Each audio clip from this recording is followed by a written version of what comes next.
You want to start to?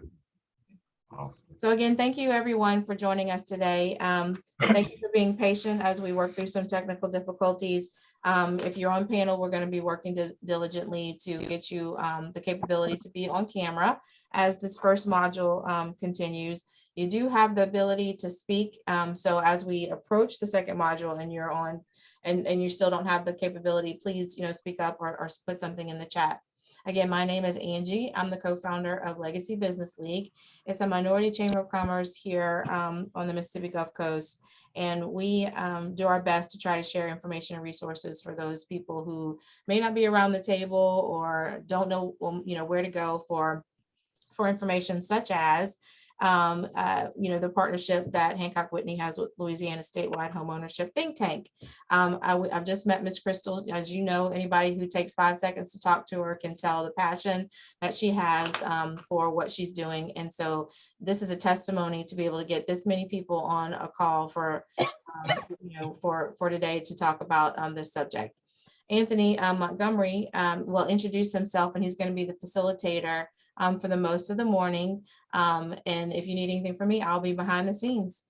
Anthony, take it away. Awesome. Thank you, Ms. Angie. I'm Anthony Montgomery, Senior Vice President, Community Economic Development with Hancock Whitney Bank. And welcome to another Hancock Whitney Legacy Business League Legacy Talk Series virtual event. I want to start by thanking our partners, Jericho Roads, HUD, Legacy Business League, of course, Hancock Whitney Bank, and all of our partners that are joining us to participate today. I will be providing links and information to some of the websites in the chat as we go. And we're going to start it out this morning by introducing Ms. Tammy Fowler, HUD Field Officer, Director of New Orleans Field Office, and she's going to give us some opening remarks. Ms. Tammy? All right, thank you, Anthony, and thank you for those kind words. Good morning, everyone, and welcome to the Louisiana Statewide Homeownership Think Tank. I am Tammy Fowler. I'm the Field Office Director for the HUD Office of Field Policy and Management for Louisiana. HUD, along with all of our community partners on this call today, are showing a pledge to breaking down the barriers to homeownership. These barriers have far too long excluded underserved communities, particularly communities of color, and from achieving security and the wealth building opportunities that come with homeownership. I'm very excited today that we will be able to take a deeper dive to identify all possible resources to increase the production of quality, affordable housing for homeownership opportunities while building wealth for our citizens of our great state in Louisiana. This is in alignment with HUD's mission to create strong, sustainable, inclusive communities and quality, affordable homes for all, and support HUD's strategic goal number 3, to promote homeownership and opportunities, equitable access to credit for purchase and improvements in wealth building in underserved community. Today demonstrates everyone's ongoing commitment to removing those barriers to homeownership and addressing the critical housing supply and affordability challenges faced by our Louisiana citizens. Now I'd like to introduce you to our Region 6 Regional Administrator, Ms. Candace Valenzuela, who has a long and admirable record of service on fighting on behalf of communities in support of living wages, greater physical transparency, and increased access to educational opportunity. She was also the first African-American and Latino member of the Carrollton Farmers Branch School Board. R.A. Valenzuela's experience in community advocacy and education enabled her to be a strong advocate for our HUD customers.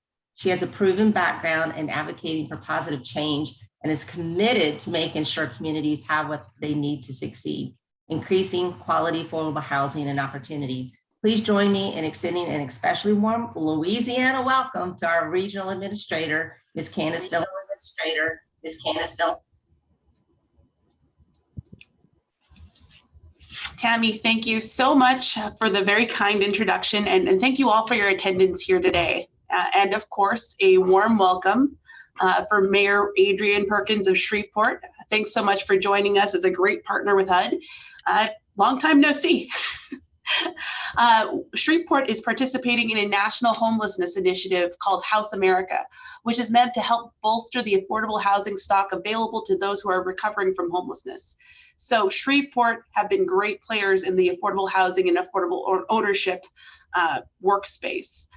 They actually have a home ownership program called HAPPY, the Home Assistance Program Participation Initiative, which is an incredible name for something that embodies what we consider a big part of the American dream and a part of American happiness. I'd also love to give a special thanks to Joshua Hollins, Executive Director of the Louisiana Housing Corporation. Mr. Hollins, it's great to see you again, and thank you so much for the work that you've done with HUD and on so many levels in Louisiana. Finally, I'd like to recognize the wonderful team that worked so hard to put this think tank together. This presentation is a joint effort of HUD, the state of Louisiana, the Louisiana Housing Corporation,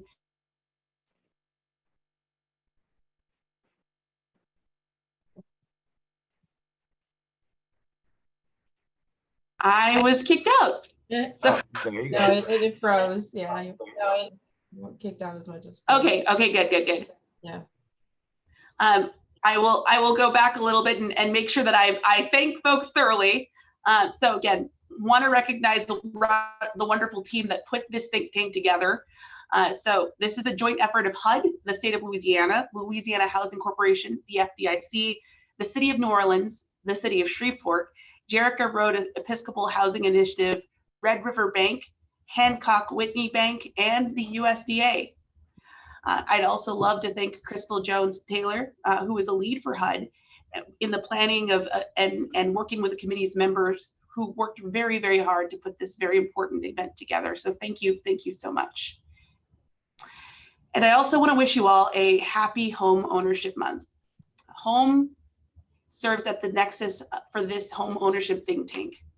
This year's Home Ownership Month marks the 20th year of this opportunity to amplify the benefits of home ownership and the work that must be done to achieve fairness and equity in home ownership for all Americans. Now is the time to double down on our work to make home ownership more accessible and affordable for people across this country, including people of color, first-time home buyers, and those who've been historically underserved.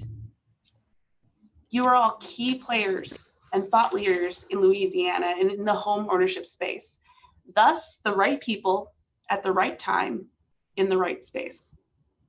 I know you're very busy, and I want to sincerely thank you, each and every one of you, for taking the time to participate in this inaugural think tank session. On behalf of HUD Secretary Marcia L. Fudge, I extend her most heartfelt greetings and appreciation for the great work each of you are doing to build community, advocate for those at risk, or for those who are the most vulnerable among us. Even as we faced some serious challenges over the past couple of years, you've shown up. Among those challenges, each of you know well the complex and problematic environment facing potential homeowners these days. Your efforts in this space are going to make a difference. They're going to make a difference in someone's life, and they're going to break cycles of poverty and housing insecurity. As some of you know, this is a personal matter to me. When I was very young, after my mother left the military, she ended up being homeless, and I was about 3. My brother was an infant, and we ended up living in a kiddie pool outside of a gas station for a few days, not a few years. But good housing policy is what helped us to get on our feet. And the work that you are doing right now is going to become a part of the memories of many families when they face hard times and somebody took the time to make sure that they could make their lives work. So we have so many panelists and they have a lot to discuss, so I don't want to belabor the introduction, but I want to also thank Adrianacia Morris, Ron Henderson, Daniel Duggan, Bonnie Moore, Ellen Noguera Hill, Karina Bat-Killen, Cheryl Bro, Elvretta Gibbs, Jedediah Jackson, Gerald Meyer, Judy Madison, Chad Miller, Nicole Barnes, Paula Pete, Anthony Montgomery, of course, and Tish Allen. Now, before I go, I just want to say that housing is important and impacts the world around us in so many ways, far beyond a place to cook and sleep. One of our main focuses at HUD right now is recognizing that housing is infrastructure. We know that housing is a social determinant of health. We know that building strong, sustainable, inclusive communities for all is at the heart of HUD's mission.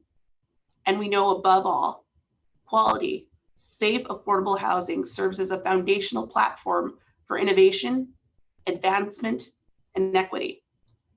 I'm excited to join you today to learn about the work we've engaged in together as partners and the work we have yet to tackle to deliver on HUD's mission. President Biden's vision and Secretary Fudge's commitment to meet the needs of those we mutually serve is woven throughout the work that we do here at HUD. It's true, home ownership is not for everyone, but for many, it can be a path toward personal and family wealth, as well as personal investment in the community. For those, home ownership can be a life-changing event, and we want to bring the opportunity of home ownership to families in Louisiana and around the nation. So thanks to you all for being here to work to advance home ownership across Louisiana. Let's roll up our virtual sleeves and get to work. Thanks so much.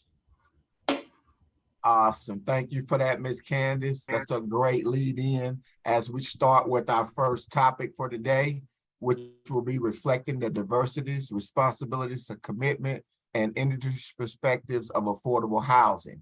I'll be leading that panel, joined by Tammy Fowler, Josh Hollins, Andresa Morris, and Ron Hendricks. Affordable housing shortage across our region impacts many of us in many different ways. For some, it's simple. They need a place to live that they can afford that's reasonable for the purchase price. But it's not quite that simple. And many times there are more obstacles and challenges on that journey to home ownership than meets the eye.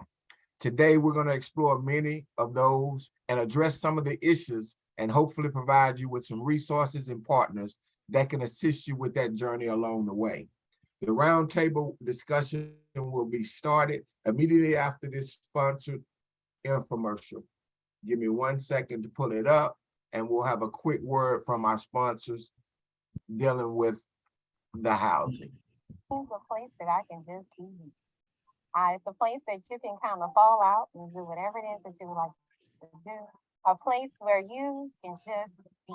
My name is Cynthia Sampson. I am a native of New Orleans, Louisiana, and I purchased my home officially on March 1st, 2021. I finally moved back home to New Orleans after being in Florida for 15 years, so I wanted to get more settled and decided to purchase.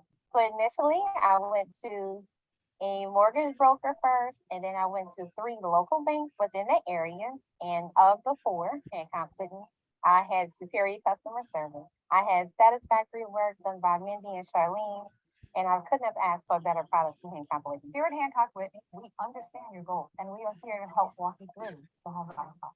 I really appreciated the care and the attention to detail that they actually provided to me throughout this process. The home buying process is actually quite smooth. They went, through every step, laid out the entire process to us. Once it was actually done, I felt like, wow, I did this. I did this on my own. I was just elated, it was like, wow, I purchased my first home, and it was a home that I really loved. The biggest thing that I love the most is the garden. And I am trying my hardest to keep it up, and I'm just really excited about it. I will definitely and have already recommended Hancock Whitney to family and friends. They have given superior service for the quality product that's just A+. All right. So now we see what home ownership means to some of the individuals that actually have gone through our program.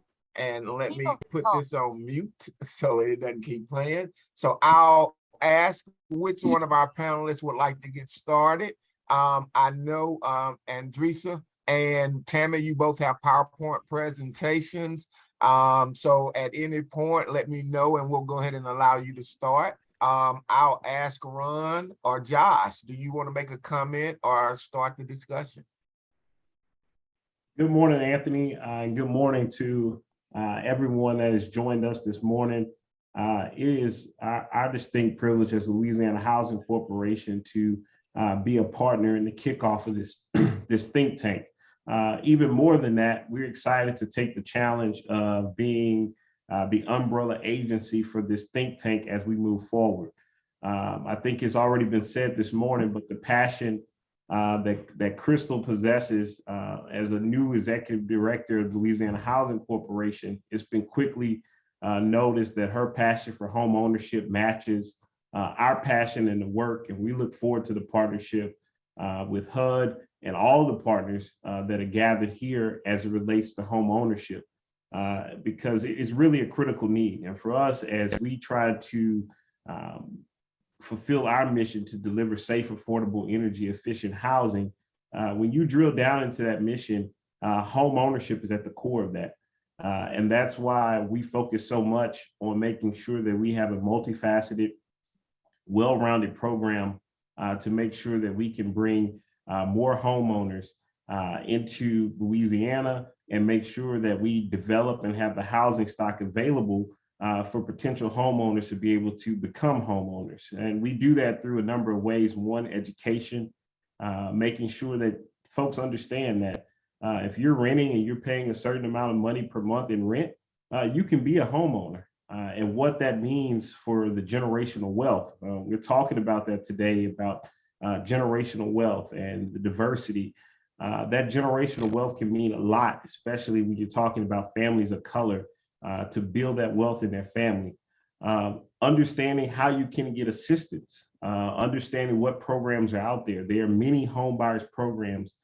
Here we have over 50 lenders. Many of our lenders that are on the call today work with the Louisiana Housing Corporation. That education to understand how that happens, and ultimately how we make that connection for you to our programs, and also our partner programs and those that partner with us. And then, of course, funding is huge. You know, just this year, Anthony, we're halfway through the year, but Louisiana Housing Corporation has been able to have over 60 single-family homeowners, 60 single-family dwellings and homeowners that total over $10.5 million in investment through our programs. Okay.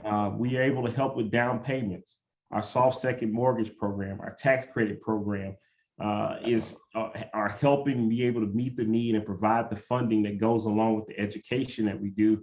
And then thirdly, partnership, which I think is why we're here today.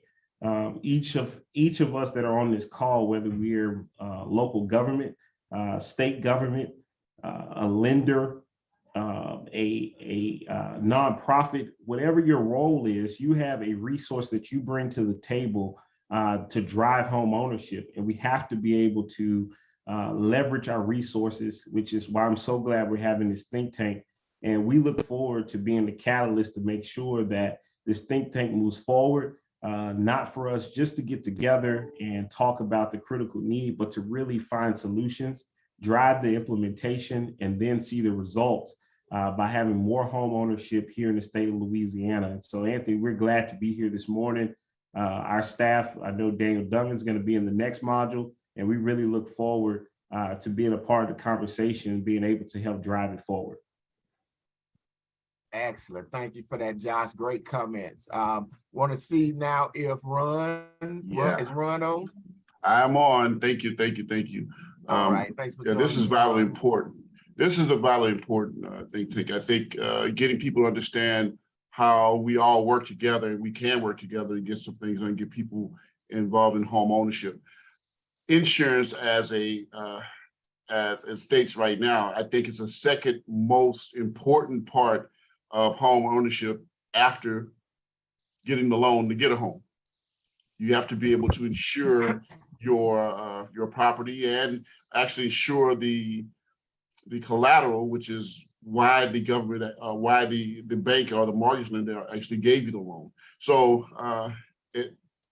this past few years have been really, really critical.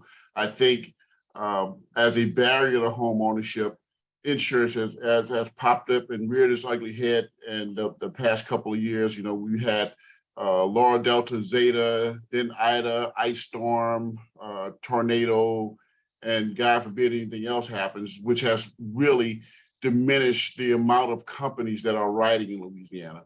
And, you know, the direct correlation is the more companies we have in Louisiana writing insurance, the lower the price is going to be via just natural competition, right? And it's drying up a little bit. This is going to be a tough tough time on homeowners and prospective homeowners. They have to understand what they're buying, when they're buying, how they're buying, what type of home is going to be readily available, and how they're going to insure that home. And one of the things that I do love is we have a partnership with Louisiana Housing Corporation already. We do come in and give that insurance talk to those prospective homeowners. And, we have to be quite pointed and say, these are the things that are happening in the insurance world. And insurance as a business, and when people find it, I find hard to believe a lot of people don't understand it is a business, and the companies are here to make money. And also they're putting up a large chunk of their capital when they're insuring homes in Louisiana. And I can tell you, I have been up and down the coast. I've been all through the heartland of America and all different places, recruiting companies to come and write business. And right now it's a very tough prospect, seeing what we've had the last 2 years. So getting people to understand how we deal with insurance and how it hurts them when they go to buy a home, and what they're covering. And I think having these talks and using this think tank and going out to different communities, my staff and I, we are community people. We go out and we talk about insurance. We tell people the tips and the tools they need in order to buy insurance, and what to look for, what questions to ask. And I think it's very important that we get that message out there. And I'm glad I'm in front of everyone here to say that, we are an access point. If you have questions about insurance, if your constituents have questions about insurance, they can come to us. If you want to hold a meeting and say, okay, this is an insurance meeting, you come to us and we will come there. You secure the place, secure the people, and we will deliver the message. And, we've been sorely underutilized here at the Department of Insurance. Because people think, oh, we're just going to take licenses and we're giving rate increases, and the understanding of insurance is vitally important to home ownership and how we raise communities. Because if you can't insure the homes, you can lose whole communities here in Louisiana. And I'm talking coastal on up to some of our most vulnerable communities. If you're not insuring them, they won't be rebuilt. We won't be able to get funding to revitalize those areas. It is a big, big issue. And, again, these past 2 years have been very, very tough. I mean, I'm still dealing with LARA claims. I got 5 of them on my desk right now. So, please utilize our services. Ask us the questions. Have us come out and present to your neighborhoods, your communities. My staff right now has been engaged. We've had 15 meetings in the past month. So we want people to utilize us. We want to be able to give you the information. And hopefully it's something that the communities can bring back and say, hey, Mr. Insurance Agent, you're not giving me the stuff that I need. So thanks so much. And if you guys have any questions, I'm definitely available. Thank you, Ron. And we'll probably be calling and directing questions to you throughout the day. Yes, sir. Definitely this module and the next module. Next, we're going to ask Ms. Tammy Fowler. Tammy, I think you should have the ability to run your PowerPoint so you can share screen and jump right on in. Thank you, Anthony. And I didn't have the ability to share, but that's okay because it's going to be really quick right now, so don't worry about it. First of all, hey, Ron, I don't know if you've gotten an invite to the Louisiana Housing Summit that's going on July 13th, 14th in Lake Charles. If not, we can talk afterwards because you would be a great resource. We need you at that at the expo and at the actual summit on the 13th. So I have been invited. We just made you. I made you a co-host, so in the event you do want to share it, and then Anthony has the ability to share it for you as well. And okay. I do want to remind people, please go ahead and put questions in the chat for this panel, for this module, because we will have just take a couple of seconds before we go into minutes before we go into the next one. So this is a great time to start putting in your questions. So please could proceed, Ms. Fowler. Okay, thank you. And no worries. Like I said, it's going to be like really quick. I mean, we're all in a lot of the same message. And one of the things that we looked at for HUD in FY22 is we went to our customers and actually asked them, how do you view HUD? And based on their feedback, what they did is HUD organized into 5 service ecosystems. so we could address, each of the customer's needs. Of those 5, 1 was access to affordable rental homes. The second one is kind of like what we're here today. It's a home ownership opportunity and the housing market stability. The third is housing quality and improved living conditions. I've sent out recently a lot about healthy homes. I've actually had my public affairs officers tweet about the healthy homes. The fourth one is economic growth, community resilience, and the 5th one is fair housing and equal opportunity enforcement. That's another one I've actually had our public affairs officers tweet about. And by the way, I'm going to give them a plug. Follow us on Twitter at Southwest. I think it's at Southwest. Somebody correct me if I'm wrong. But we put that at the bottom of our email. We try to get our stakeholders to make sure that they're following us on Twitter because there's a lot of good information that comes out there. We've been looking at affordable homes and how difficult it is right now for those low to moderate income individuals and families. I mean, if you look at we actually only accounted for 870,000 of those that were for moderate income individuals, the low to moderate income individuals. This is the lowest level it's been since 1982. So this is one of the reasons that we're here today. The main reason we're here today is being able to, how can we break down these longstanding barriers to home ownership faced by the communities of color? I know our FHA partner out there under HUD is working on different programs right now. So we're excited about that.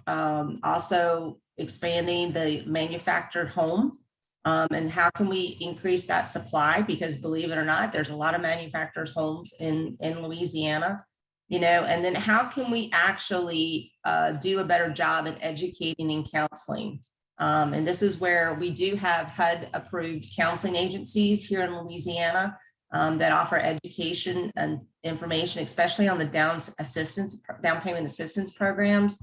And they can do one-on-one counseling to assist, any of our Louisiana citizens in reaching their goals. So again, today, we're here. It's like, how do we remove those barriers? A lot of things we're talking about. I hear the great things that are going on all across the state.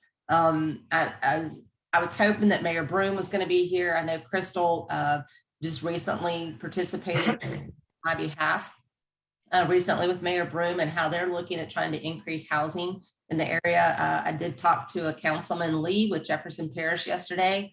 They talked about adjudicating some homes and basically they're putting some little restrictions on whoever buys these adjudicated properties. They have to have a commitment to putting housing multifamily on these properties and not just taking them and letting them sit or put in high-rise, apartments and things like that.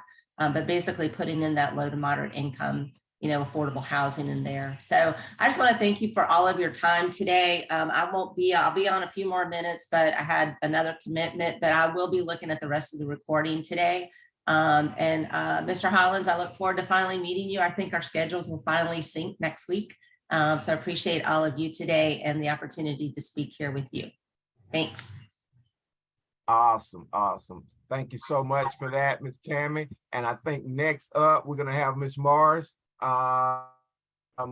Executive Director of Housing NOLA. Andrika, do you have a presentation or do you just Anthony, do you have the ability to, do you have her presentation and the ability to share for some reason she does not have the ability? If I have it, I can drive. Do I? I don't Yeah. think I have it, but if she has it, she can email it to me and I can drive or I can allow her to. Okay. Can you just make me the co-host like you did for Tammy? I tried. Oh, here we go. Got it. There you go. It wouldn't let me do it in the panel, but yep, just did it. There you go. All right, thank you so much. Good morning. My name is Andronika Morris. I'm Executive Director with Housing NOLA. And I'm so glad to be here today. I'm so excited that we're having this conversation. It is something that is often, it's an issue that's often overlooked or rather discussed in a way that it isn't ideally helpful, unfortunately. We often talk about home ownership and building wealth, particularly when we talk about affordable housing. And unfortunately, it's often used as a feint and a dodge to direct attention away from the need for rental assistance. We often hear policymakers say, oh, I care about affordable housing. I want to focus on home ownership. And one of the things that why I was so excited to be a part of this conversation is I believe deeply in the need for affordable home ownership opportunities, the wealth building opportunities, but we've got to look at it from a systemic standpoint. We've got to talk about what the issues are, what the challenges are, why it's not happening, particularly for Black and Brown Americans, particularly for Black and Brown Louisianians. Why are people of color and explicitly African Americans not only being denied the opportunity to create wealth through home ownership, but also having wealth stripped from them? And so we're going to talk about this from a structural standpoint and give you all, and I've been asked to give a high level analysis around what's going on in the state, as well as what's happening in New Orleans, because there's been so many changes there. And New Orleans has frankly been something of the canary in the coal mine for a lot of these issues. So we're going to start there and talk about one of the biggest issues that we're still dealing with is and how home ownership has been really undermined for people of color in this country and in Louisiana. And we start with Hurricane Katrina. Almost 17 years ago, we as a collective spent about $50 billion just in New Orleans. That's a combination of federal grants, insurance, philanthropic investments, people investments. Hundreds of thousands of volunteers helped people rebuild their homes and to come home after Katrina. Blighted housing was demolished. Some of it was renovated, recreated. Nonprofits came in and helped build new housing opportunities. But despite all of that, at 2014, we found ourselves heading into an affordable housing crisis that was worse than the one that preceded Hurricane Katrina. Median income remaining stubbornly the same. So about $37,000 for a family of four, median rent being $907. And that median rent is just rent, it's not rent utilities, which means it's unaffordable for households at the median and below, and the average home value $192,000. And recognizing that that home value does not actually work with those incomes, so a mismatch. Fast forward to 2020, median income remaining the same, and median rents going up 10%, home values skyrocketing. Again, wages remaining the same while housing costs going up, despite despite the fact that these numbers don't work, and despite the fact that there was real need. So just to remind everybody, when we talk about that family, and this is the Jericho Road family who bought their home actually, but what people should be able to afford on rent and utilities and mortgages, right? This family should not be spending more than $960 on their total housing costs. That's mortgage and utilities, and that's their rent and utilities. And so when people say things like, you know, if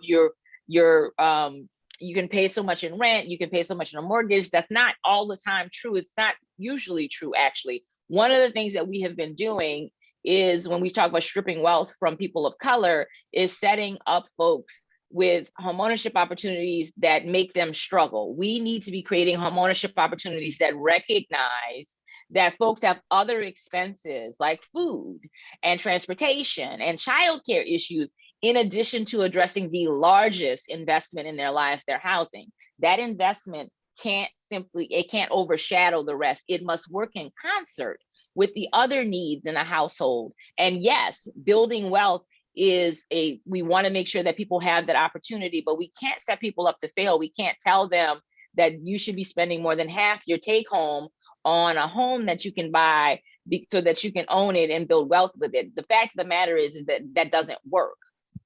Those families become, we've helped them become a homeowner. They become unstable in the long run.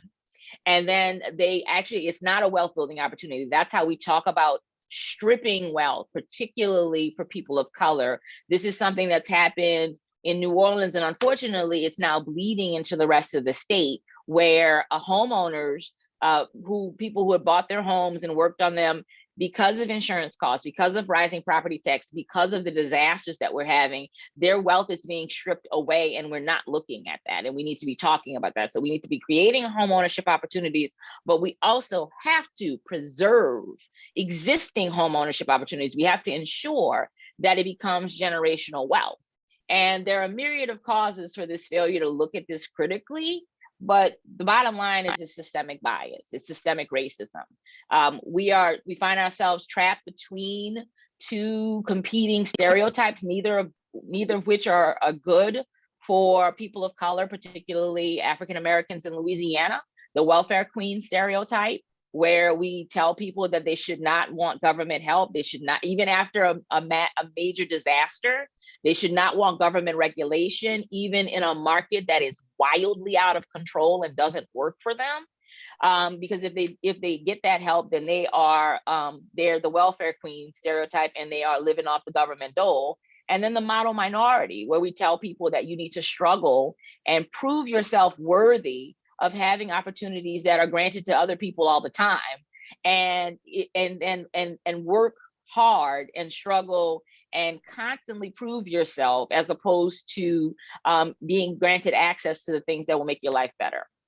And now we also have to talk about, again, how the coronavirus has impacted housing and the opportunities it's provided in massive funding to preserve housing and to create new affordable housing opportunities.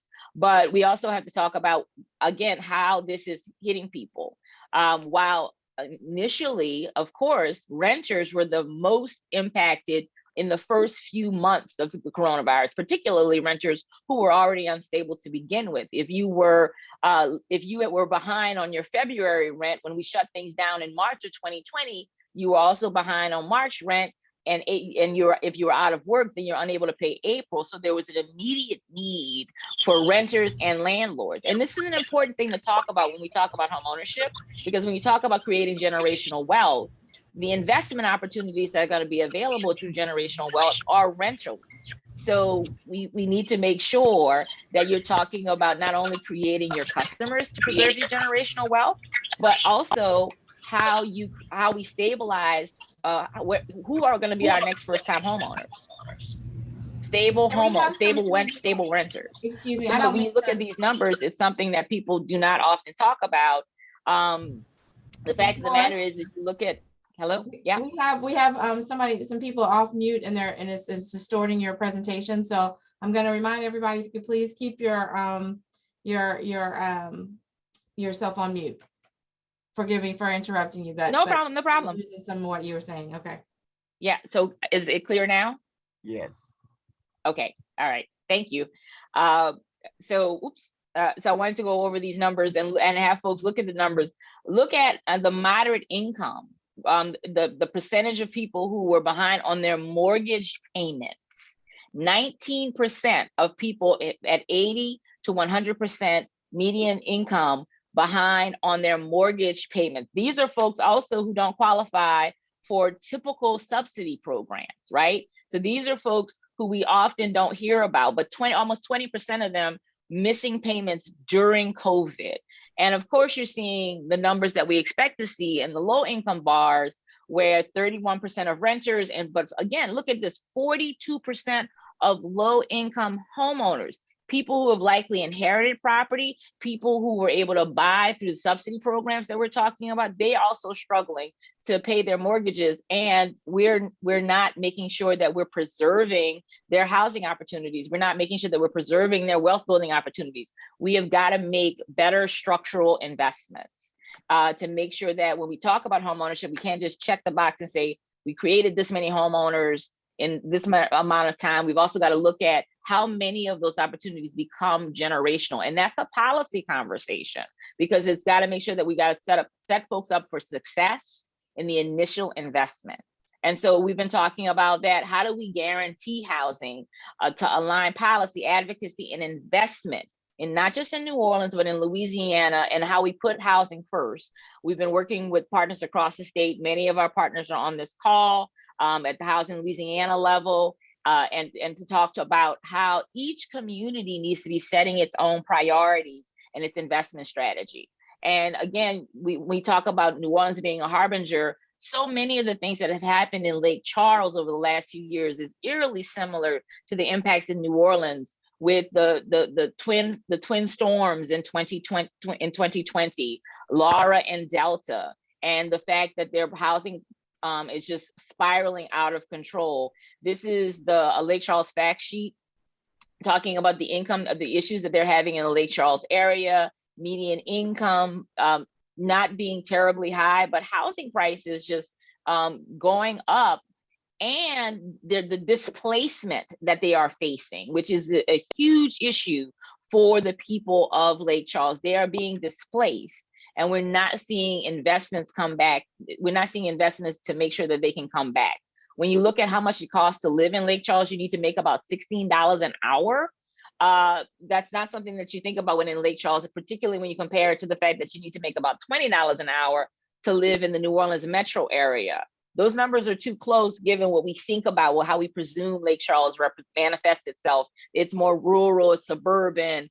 $16 an hour is a lot of money in the state of Louisiana, particularly when we know our minimum wage is $7.25 an hour. And again, we just go over to how the numbers compare to New Orleans. And what we're doing in New Orleans is looking at making strategic investments. And our Housing for All action plan, which we released earlier this year, calls for $37 billion in investments. Inclusive of that are the desire to create 32,000 new homeowners in New Orleans and generating more than $10 billion in household wealth for New Orleans families. So when we hear when people say $37 billion, the fact of the matter is that these are the kind of investments that are actually coming when we look at the Investing in Infrastructure Jobs Act and the remaining dollars from the American Rescue Plan and other investments that we can secure. And if the people of New Orleans can earn $10 billion in wealth, isn't that the right investment? While we stabilize renters, while we stabilize vulnerable populations, instead of thinking about the fact that that our communities aren't worth this kind of investment, we need to be looking at these numbers and we need to be looking at where costs are. I also want to make sure that you break down and look at on here, we talked about the housing snapshot here and the median sales price and how things are, kind of out of control in New Orleans, where the median sales price by zip code on the slide to the left, showing that, we've got 70124 median sales price, $543,000. The lowest zip codes are 70129, and where you can find a house for the median sales price is $178,000. That's still a stretch for a family making about $40,000 a year. You can close those gaps, we can make interventions, and we can make the proper investments. A lot of the nonprofits and the CDCs you're going to hear from in later panels are doing exactly that, but they don't have enough resources to fully close the gap. They're also often hamstrung by policy decisions that make it impossible for them to get their first-time homeowners to a place where they are truly successful in the long run. And so that's why we want to talk about this as an intersectional strategy. And we want to make sure that we're talking about eliminating cost burden, closing the racial wealth gap, ensuring a more resilient housing stock and system. You heard the Insurance Commissioner's Office talk about the investments necessary to stabilize housing.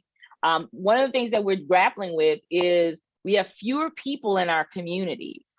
People have been pushed out. In this last 2020 census, Louisiana saw a population decrease. Not as severe as we've seen in recent history, but it's certainly something that we cause for concerns. It means we're not growing, we're heading in the wrong direction. And that's only going to exacerbate the issues with insurance. We can mitigate risk, but we also have to spread that risk out amongst more people. We have to grow Louisiana. And so we have to make sure that there are more of us here. And that's also a conversation to have with the Insurance Commissioner's Office. We also have to make sure that insurance is available and affordable, because it becomes a cycle that you cannot interrupt. If we displace homeowners because they can't afford their insurance, the worst happens, a disaster happens, and they can't rebuild, they can't come back. Guess what? The folks who are able to recover, their insurance is going to be even higher, which leads to more displacement and on and on and on, and it becomes unsustainable. So I'm going to end with why we want to make sure we're talking about not affecting, making sure that we're talking about addressing displacement is something that we talk about all the time in New Orleans. If we displace everyone that makes New Orleans cool, will people still think it's cool? Of course not. And because we can't replace what we displace, we cannot.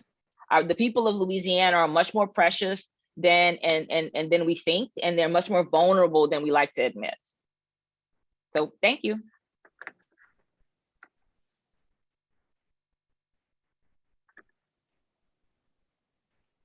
Awesome. Thank you for that, Ms. Morris. Now I'll open it up for any of the panelists that's on this panel. Ron, Andrika, Josh, Tammy, any closing remarks? And Anthony, it's that any of you like to Andronika. make? Andrika, I'm sorry. Andronika. 4 Andronika. syllables. My apologies, Andronika. Gotcha. All right, if nobody has any questions, we'll get ready to start to move on over to our next panel discussion. Our next panel, Ms. Paula Pete will be joining me. After this quick little break, we'll have a word from our sponsor. I want to show and make sure everyone knows that there is a 12 o'clock home ownership and financial empowerment series that will be kicking off. It is sponsored also by Hancock Whitney, and the Legacy Business League will be presenting it. It deals with financial empowerment and home ownership, and it will be starting at 12 o'clock today. I think Angie's coming on camera. Did you have a quick comment? I Angie, am just to do a little housekeeping. Ms. Paula Pete, I see her on video. Gina Campo is being replaced by Spring Garcia. Miss Elizabeth Spring Garcia, so I want to make sure you have the ability to get on camera. If you'll, I'm asking to join, so that's wonderful. Miss Tyra Johnson was on early, Brown was on early. Miss Ellen Hill was here, so I believe we have everybody set and ready for the next panel discussion, except for I'm not sure who's representing, is Adrian Perkins is on. That would love to know if that Right. I do think he's going, but he has Crystal in his, I think he has Miss Crystal's link, so we can adjust his name. I'll give everyone a quick minute to get situated. Our next module starts in about 4 minutes, and we'll have a quick word from my sponsor. Okay, thank you. A house is one of the biggest purchases you're going to make in your life. I've always asked every single person buying a house, why are you buying a house? 95% of the people I ask say it's because I want to have something to pass down to my children. Low to moderate income families have a lot of obstacles in achieving the dream of home ownership. And a lot of time that barrier eliminates their ability to qualify for a mortgage. Having safe, decent, affordable housing is critically important.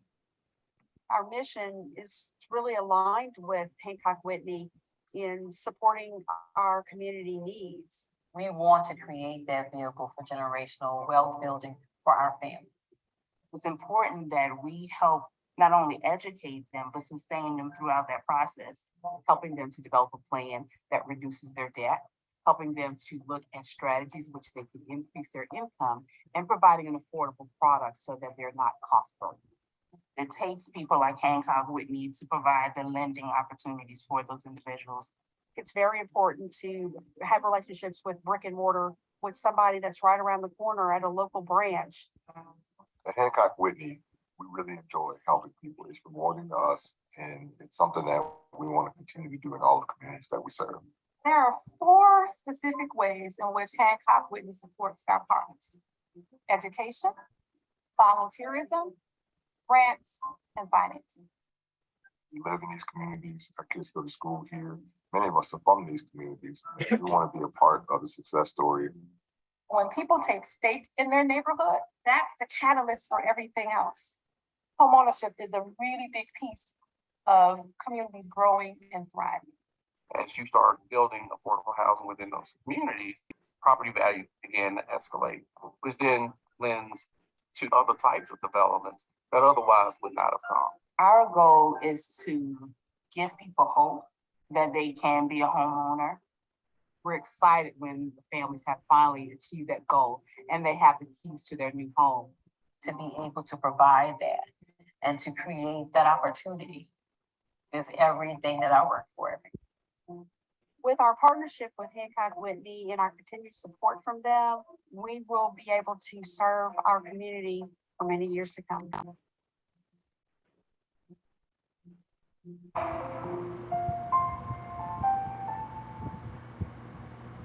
All right, thank you for the word from my sponsor. And now we'll get started with our 10 o'clock module. Hopefully that gave everyone I've been opportunity. getting paid $1,000 a month, if not more, What? just from this app on my phone. no. And I don't know if you can see this, but Sorry. Mike wanted to keep playing.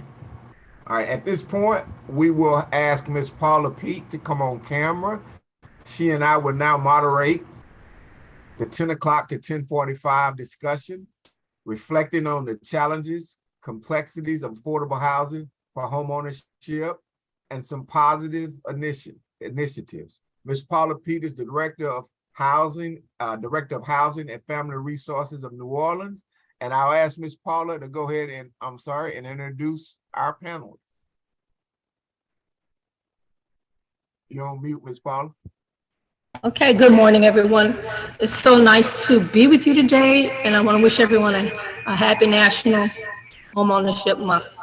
Miss Paula, do you have two devices? Yeah, we just disconnected that device. I just want to wish everyone a happy National Homeownership Month. We often celebrate this day, which is really a holiday, because Miss Paula, you have normally we have families who are it's resonating really, really poorly. So if you haven't, can you hear me now? We're gonna need you to mute that. Getting a lot of backlash from you, Ms. Paula.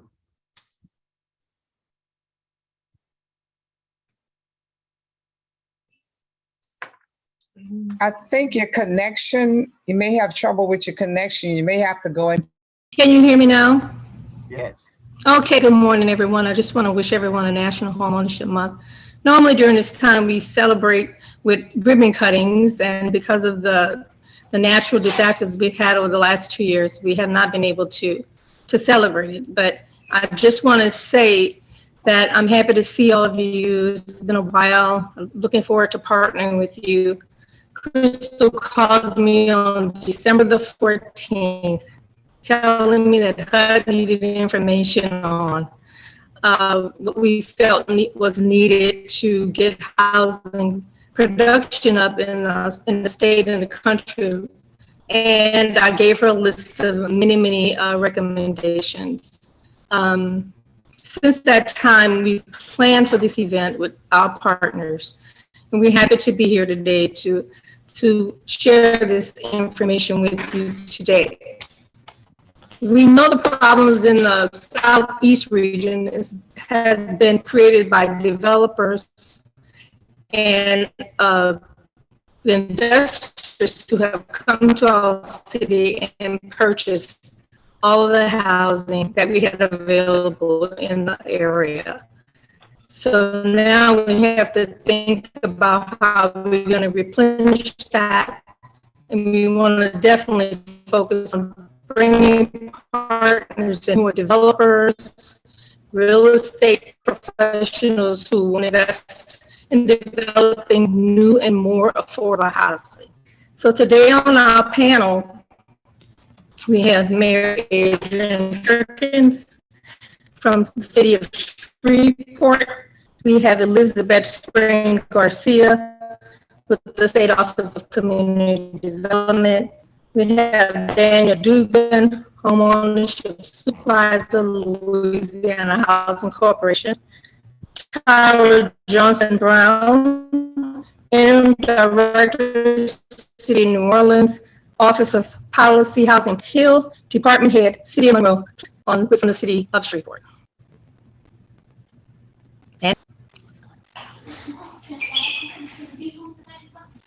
Excellent. Thank you for that, Ms. Paula. So we'll just kick it over to our panelists who'd like to jump in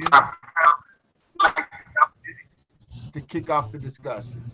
We continue to have feedback. If you're not on the panel, please put your phone on mute or Zoom on mute. Thank you.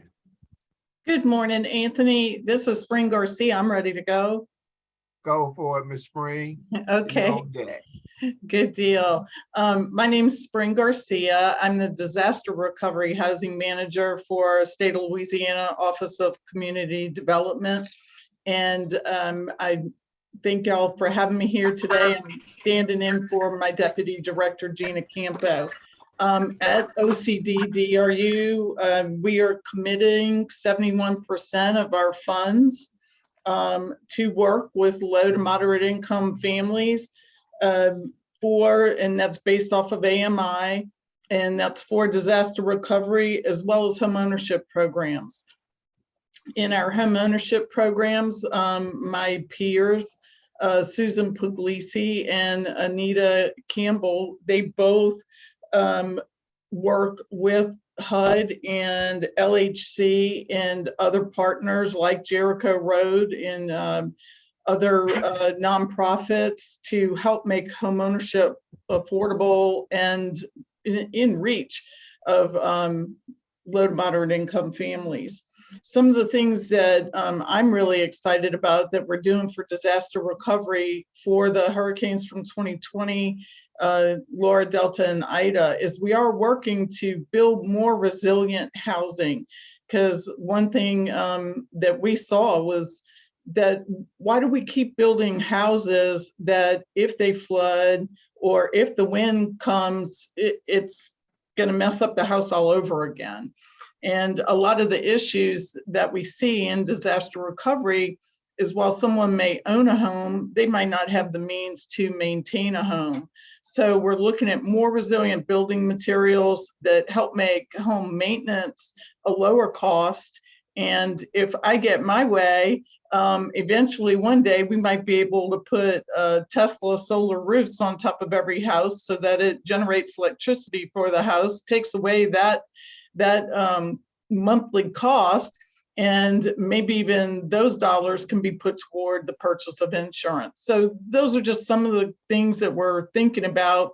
We're looking at the way things have been done and seeing how we can improve upon them to not just give somebody a house, but give them a home that they can afford, that they can maintain insurance on, and help them grow and enjoy and keep their home.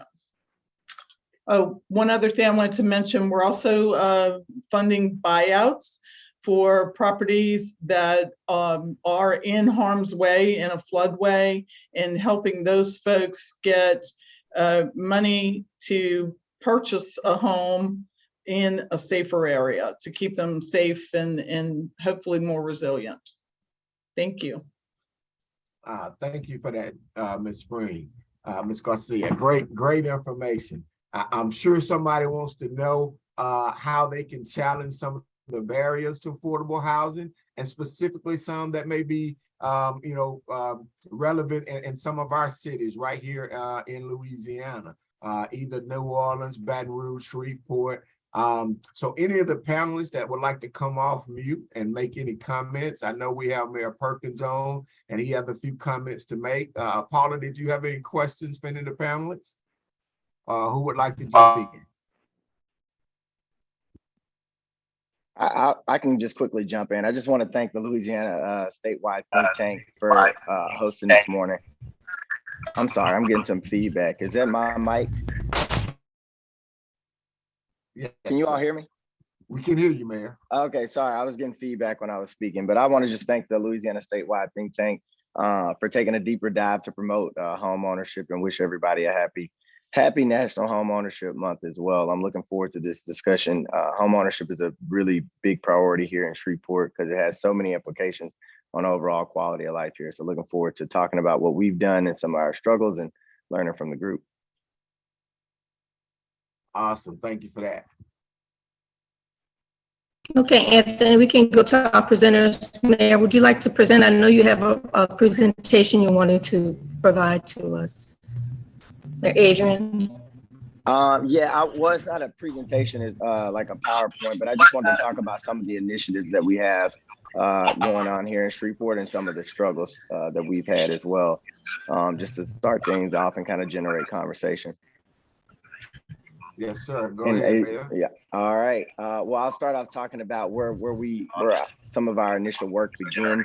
In 2017, we actually overcome some of the housing supply and affordability issues. We reformed our local land use zoning regulations. We adopted the UDC, which is the Unified Development Code here. And by reforming the UDC and our local land use regulations, the city now allows our developers to build more housing where it's needed the most. This involves both bigger buildings and also just smaller as well, allowing people to build on smaller parcels here in the city. And likewise, the UDC also reduces the minimum of street parking requirement. Those requirements can increase building costs and make developments kind of untenable. So we changed that as well. Also, we did some new zoning districts. We also did some new zoning districts here as well, where we introduced that permit a variety of residential uses and limited non-residential uses within the same developments, creating a coordinated kind of mixed use environment here.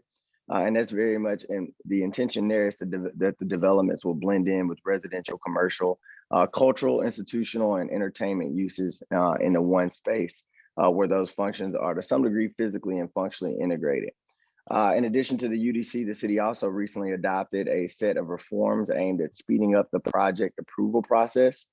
These reforms recognize that when it comes to real estate development, time is money, and outdated and efficient requirements can drive up costs or kill projects entirely, again, making them untenable, as I was just discussing.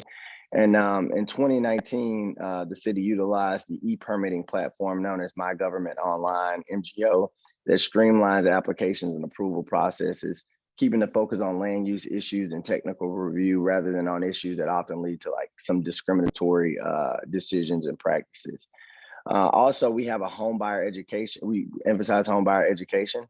It's provided through several entities in the community. We have the Shreveport Financial Empowerment Center that also that educates people on financial literacy, but also coaches them up to being homeowners themselves. And we have the Happy program here as well that's designed to assist our first-time home buyers whose income thresholds are about 80% or below of HUD's median income levels, with down payments, interest rates, buy down assistance, principal reduction, and closing costs for the qualified home buyers who purchase existing properties or newly constructed homes. The challenges I want to point out, and I'm sure this is across the board throughout the state, is just a lack of potential home buyers engaging in home buyer education and counseling. So we have those services, but we don't get as much engagement as we would like, or that we know the need is out there, and a lack of credit-worthy home buyers as well. So our programs are helping along with that. A lack of financing and flexible lending products as well. And we know that finance is becoming more difficult with the interest rate hikes in the market, but also some supply constraints in the housing market, including lack of affordable, decent, safe, and sanitary homes, and underutilized land and blighted buildings. So those are some of the issues I wanted to point out. But again, we also have some things that we're doing to work to mitigate those drawbacks in our particular market. So once again, just say I'm looking forward to hearing from all the others on the call and learning what we can do and maybe offering up some ways that we've addressed some issues. Awesome. Thank you for that, Mayor Perkins. Would anyone else like to respond or jump in? I'll jump in. This is Ellen Hill. Can you hear me? I can hear you now. Okay. I'm Ellen Hill with the city of Monroe, and I want to be like the city of Shreveport when I grow up. But we've been on a 3-year journey, and I'll just throw this out. You know, without the investment from the private sector to make this happen, we're not going to really get much done. So for us, our journey started 3 years ago with an investment through the Chase Foundation to do two things: to really look at how do we really have a robust home ownership, financial coaching, financial stability type program, and how do we develop developers? Because we looked out and we realized that we did have developers doing affordable housing. You know, I joked a lot with people saying people were building mansions. And, you know, we have in Monroe, you know, a real need for affordable housing, especially in the older part of our city. So For the last 3 years, we've worked on those two things primarily through our community development department to office to develop a home ownership program. Now we call it Home in Monroe, kind of a play on words. We want you to have a home in Monroe. We want you to feel at home in Monroe. But we also have been working to develop developers and then work on a property transfer program in targeted neighborhoods.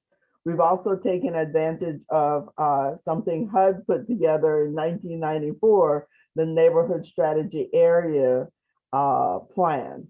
So we've developed 2 plans, targeted areas that's going to provide us with flexibility in housing development.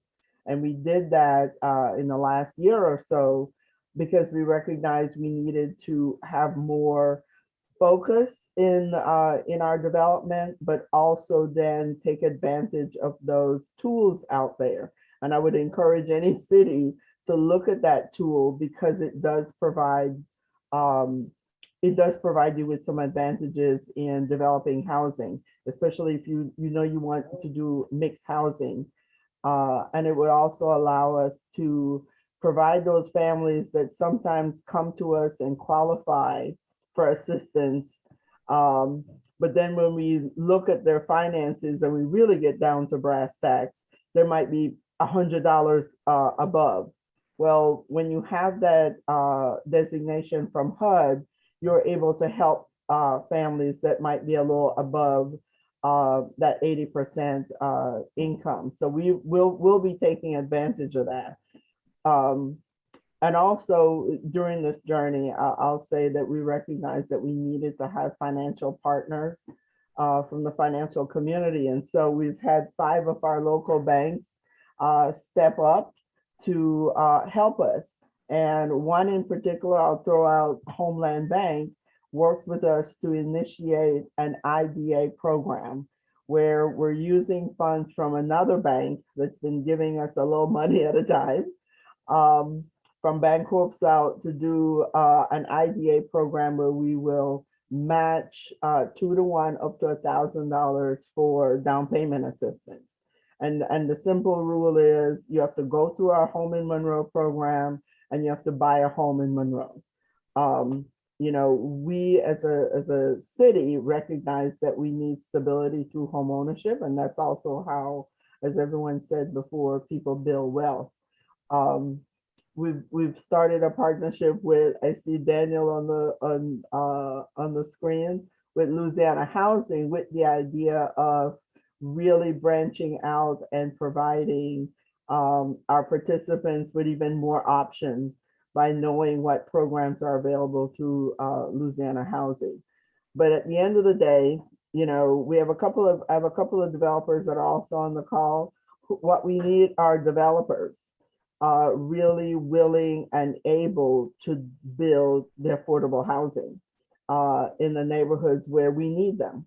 And so, you know, something that I've been looking at is the idea of how do we create a financial pool for those developers to be able to access funding, because that's the big hurdle. If you're a small developer wanting to build 2 or 3 houses, but you still have to have that you know, access to capital would be key, you know, to be able to achieve that. And we do have people who are able, who are interested, but sometimes, you know, getting through that hurdle of having access to capital.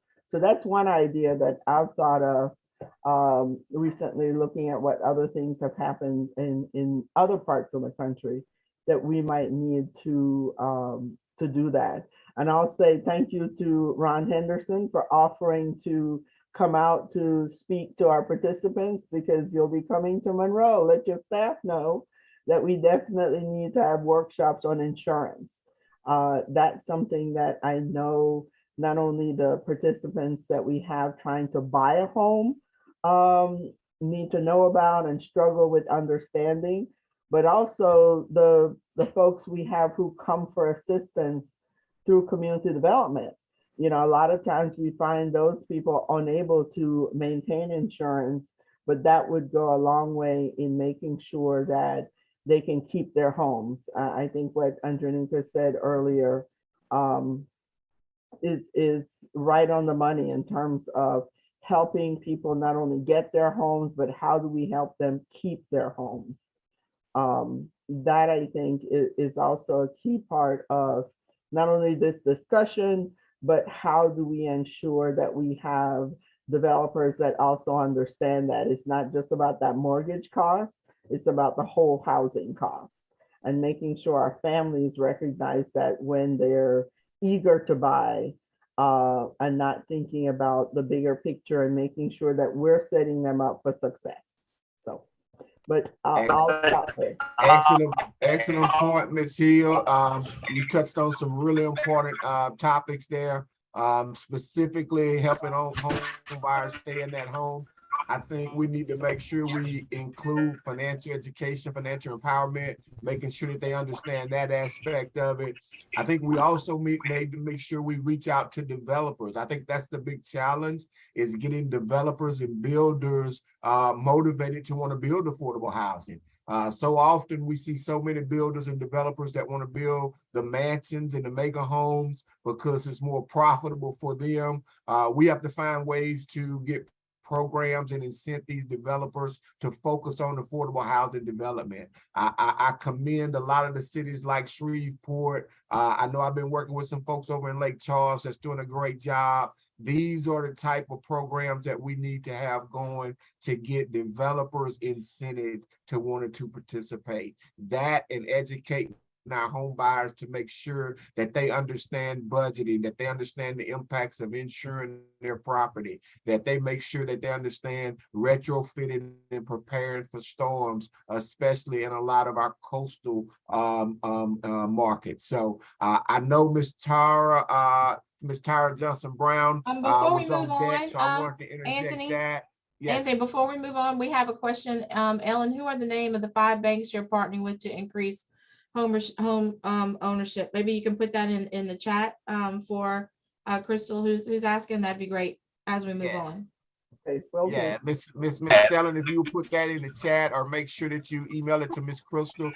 Crystal, Paula, and I will be trying to capture some of those questions out of the chat and get them back out to everyone in the FAQ document. So if your question is not addressed during the panel discussion, we will get that answered for you. Thank you so much for that. Now I'm going to kick it over to Ms. Tara Johnson Brown. Ms. Tara, you want to go ahead? Yes, good morning, everyone. And this is a great day for everybody with home ownership as we celebrate Home Ownership Month. So the timing is perfect. The Biden-Harris housing plan, all this at the same time is perfect timing. With the city of New Orleans, we all know that the challenges that we all face, affordable housing, shortfall, the increase in supply and labor for developers that keep them from completing a project, rising costs for homeowners as per se. So with all that being said, we all are experiencing and fully aware of the challenges. Is how we combat that and what we're doing. So in New Orleans, we do have our home ownership first-time home buyer program. And since 2018 up to today, we have allocated over $10 million in that program. And up to date, from 2018 to 2022, we have 261 new homeowners. We're constantly pushing that program, going out into the community, making people aware that, they can become a homeowner, and that it is the American dream, but, you have to go through the process. And a lot of it is that people don't know that the resources sometimes is available, and they don't believe that goal is obtainable. So we're constantly doing that, doing the outreach, making sure that people know. Also, we have we did something new recently. Because of barriers, we have partnered with one of our developers that we're now doing a pilot program for a community land trust. This is the first time that we have done that. And, we're encouraging people, for that because it's still a part of building generational wealth. Going through that process, yes, we are partnering it with a first-time home buyer. So if they're eligible for those units, they will be able to get the funds for the first-time home buyer. Also, what we're doing is we did something new. Hurricane Ida taught us a lot, just like Hurricane Katrina. But with Ida, we realized that we still have people that are fighting with insurance companies. So what we did was we developed a program, which was the home ownership insurance deductible program, where homeowners were able to apply for assistance for the deductible for damage that was done to their home through Ida. They was able to receive up to $5,000. So that was something new, something that we went down that road, and it was very successful. We actually had over 3,000 people that actually applied for it, but we only had limited resources because you had to use unrestricted dollars to be able to help 300 families. So the need was really great. And that's a program we're gonna, try to continue to have monies for to do later on in times of disasters. Last but not least, we are doing, preserving home ownership through our owner occupied rehab program. And with our owner occupied rehab program, we start off with the special populations, giving priority to them for homeowners such as our seniors and those that have disability that need just, minimum repair to their homes to preserve those homes and for them to be able to stay and live in their homes. It might be a senior that need a ramp, or might just need roofing fixed, whatever it is to make sure that they sustain their housing and to make sure that their living conditions are improved. So we're constantly looking at innovative ways. We know funding is a problem. It takes everybody to come together. And with that being said, with development partnerships, developers come in. We are grateful, for the HUD, the state, and all the partnerships that we have.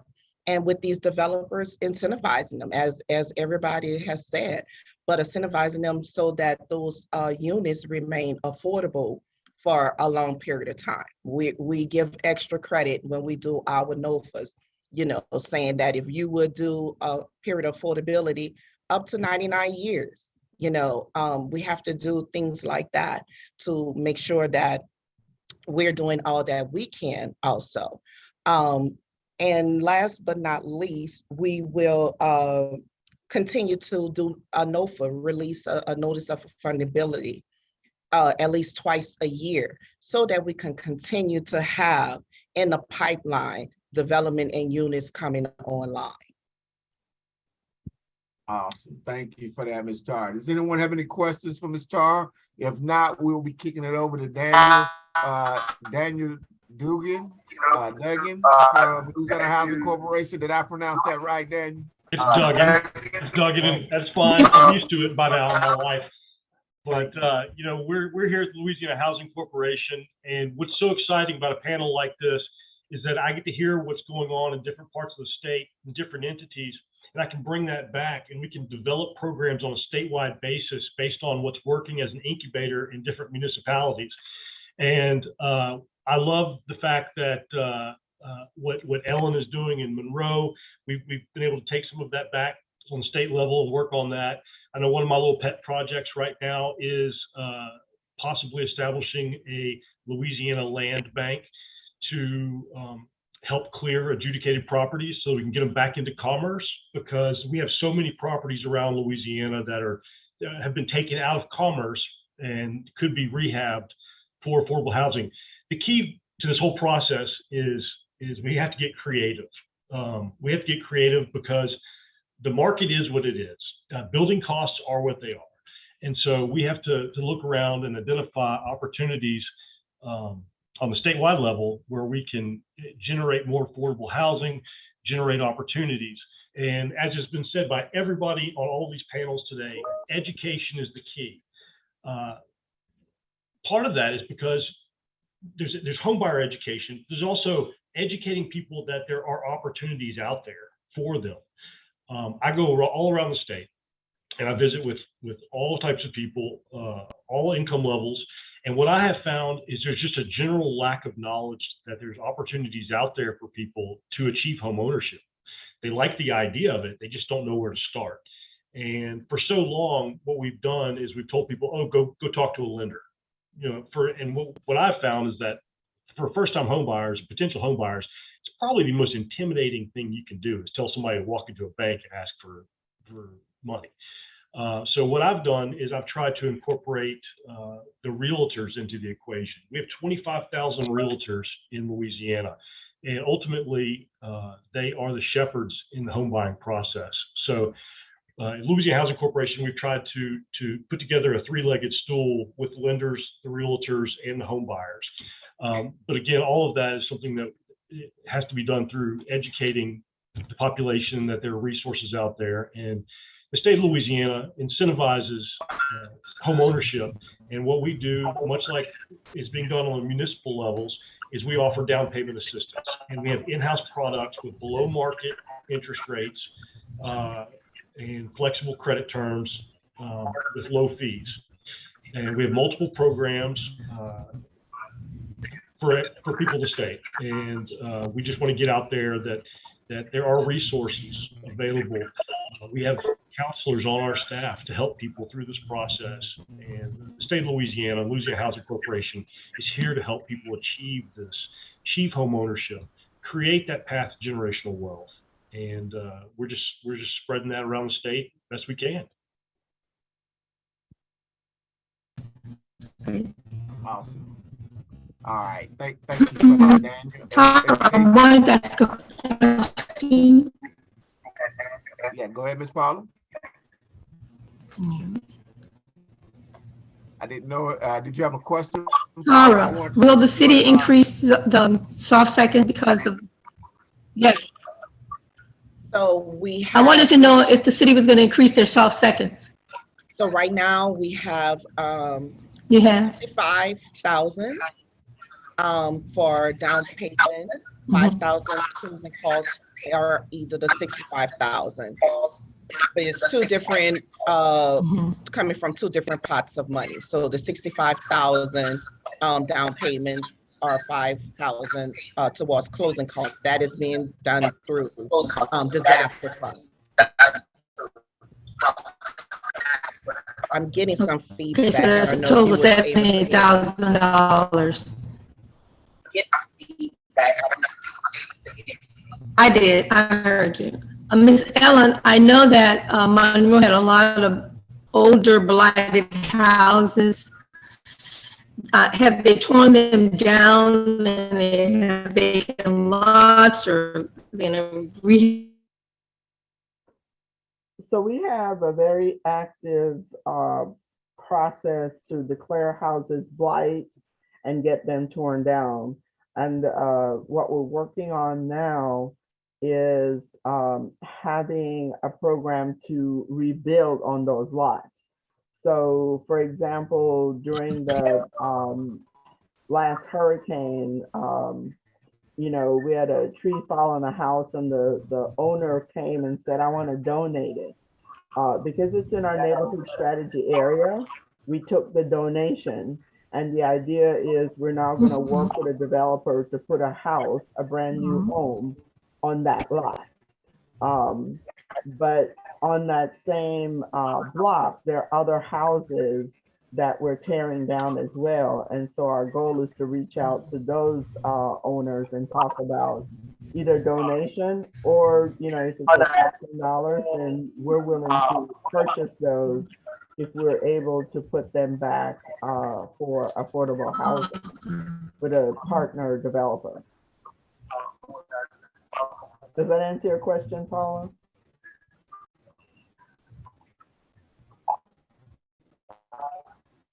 All right, thank you for that.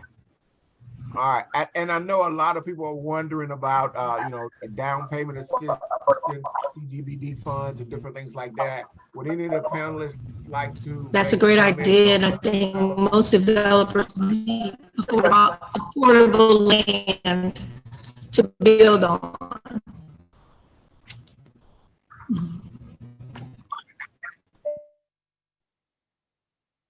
I'll jump in on that one. You're asking about down payment assistance programs. Well, statewide, we have our mortgage revenue bond product, which is the state of Louisiana. We work with our partner lenders around the state, which Hancock Whitney is a proud partner lender with Louisiana Housing Corporation, where we offer a below market rate. Rates come out every day. Today, our rate is 5.75 on a 30-year fixed with no origination fees. And we offer a 4% down payment assistance to help with offset closing costs and the down payment. And a lot of times that can be paired with a VA or a rural development loan or an FHA loan. So state of Louisiana, basically, let's just say that your constituent goes into Hancock Whitney Bank and you're going to ask for Louisiana Housing Corporation down payment assistance program. They might put you together with an FHA loan. So we will cover the entire 3.5% down payment on an FHA loan, and then the additional grant will go towards your closing costs. And then Hancock Whitney would make that loan, and we would find them a master servicer once they complete that process. So those go up to the FHA limits.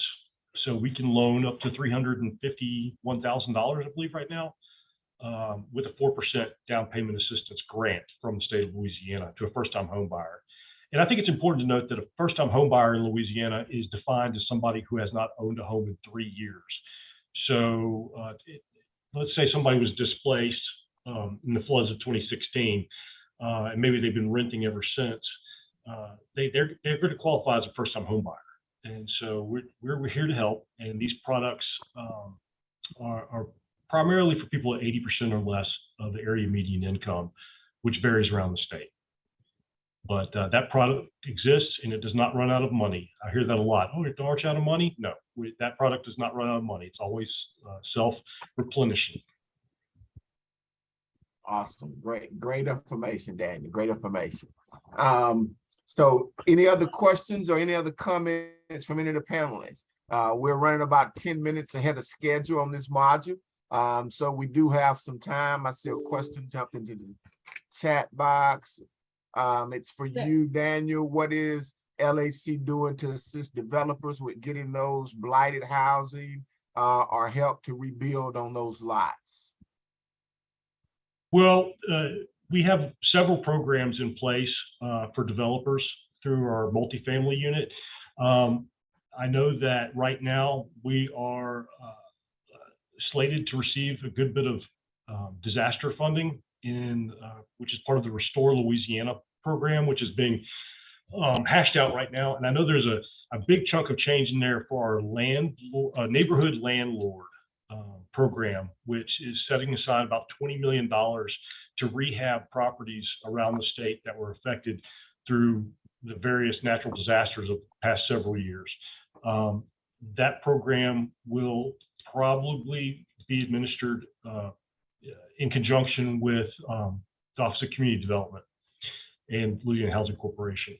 And as we have more information that comes once that program is fully implemented in the next few months, I'd be able to share a little bit more with you, but we don't have that completely hashed out just yet. Awesome. Great information. We do have a couple of others. Ms. Tish Allen wants to make a statement regarding a statewide disaster recovery program. Tish, do you have the ability to speak? I'm going to look at that real quick. And then we also have, while we're trying to give her the ability, for Mr. Duggan or Dugan, the Detroit Land Bank Authority has great and a variety of programs that should be looked at when considering how Louisiana's land trust could be structured. So if you have any You comment on said that. Detroit? Is that what you said? Mm-hmm. Okay, that's interesting. Okay. That's from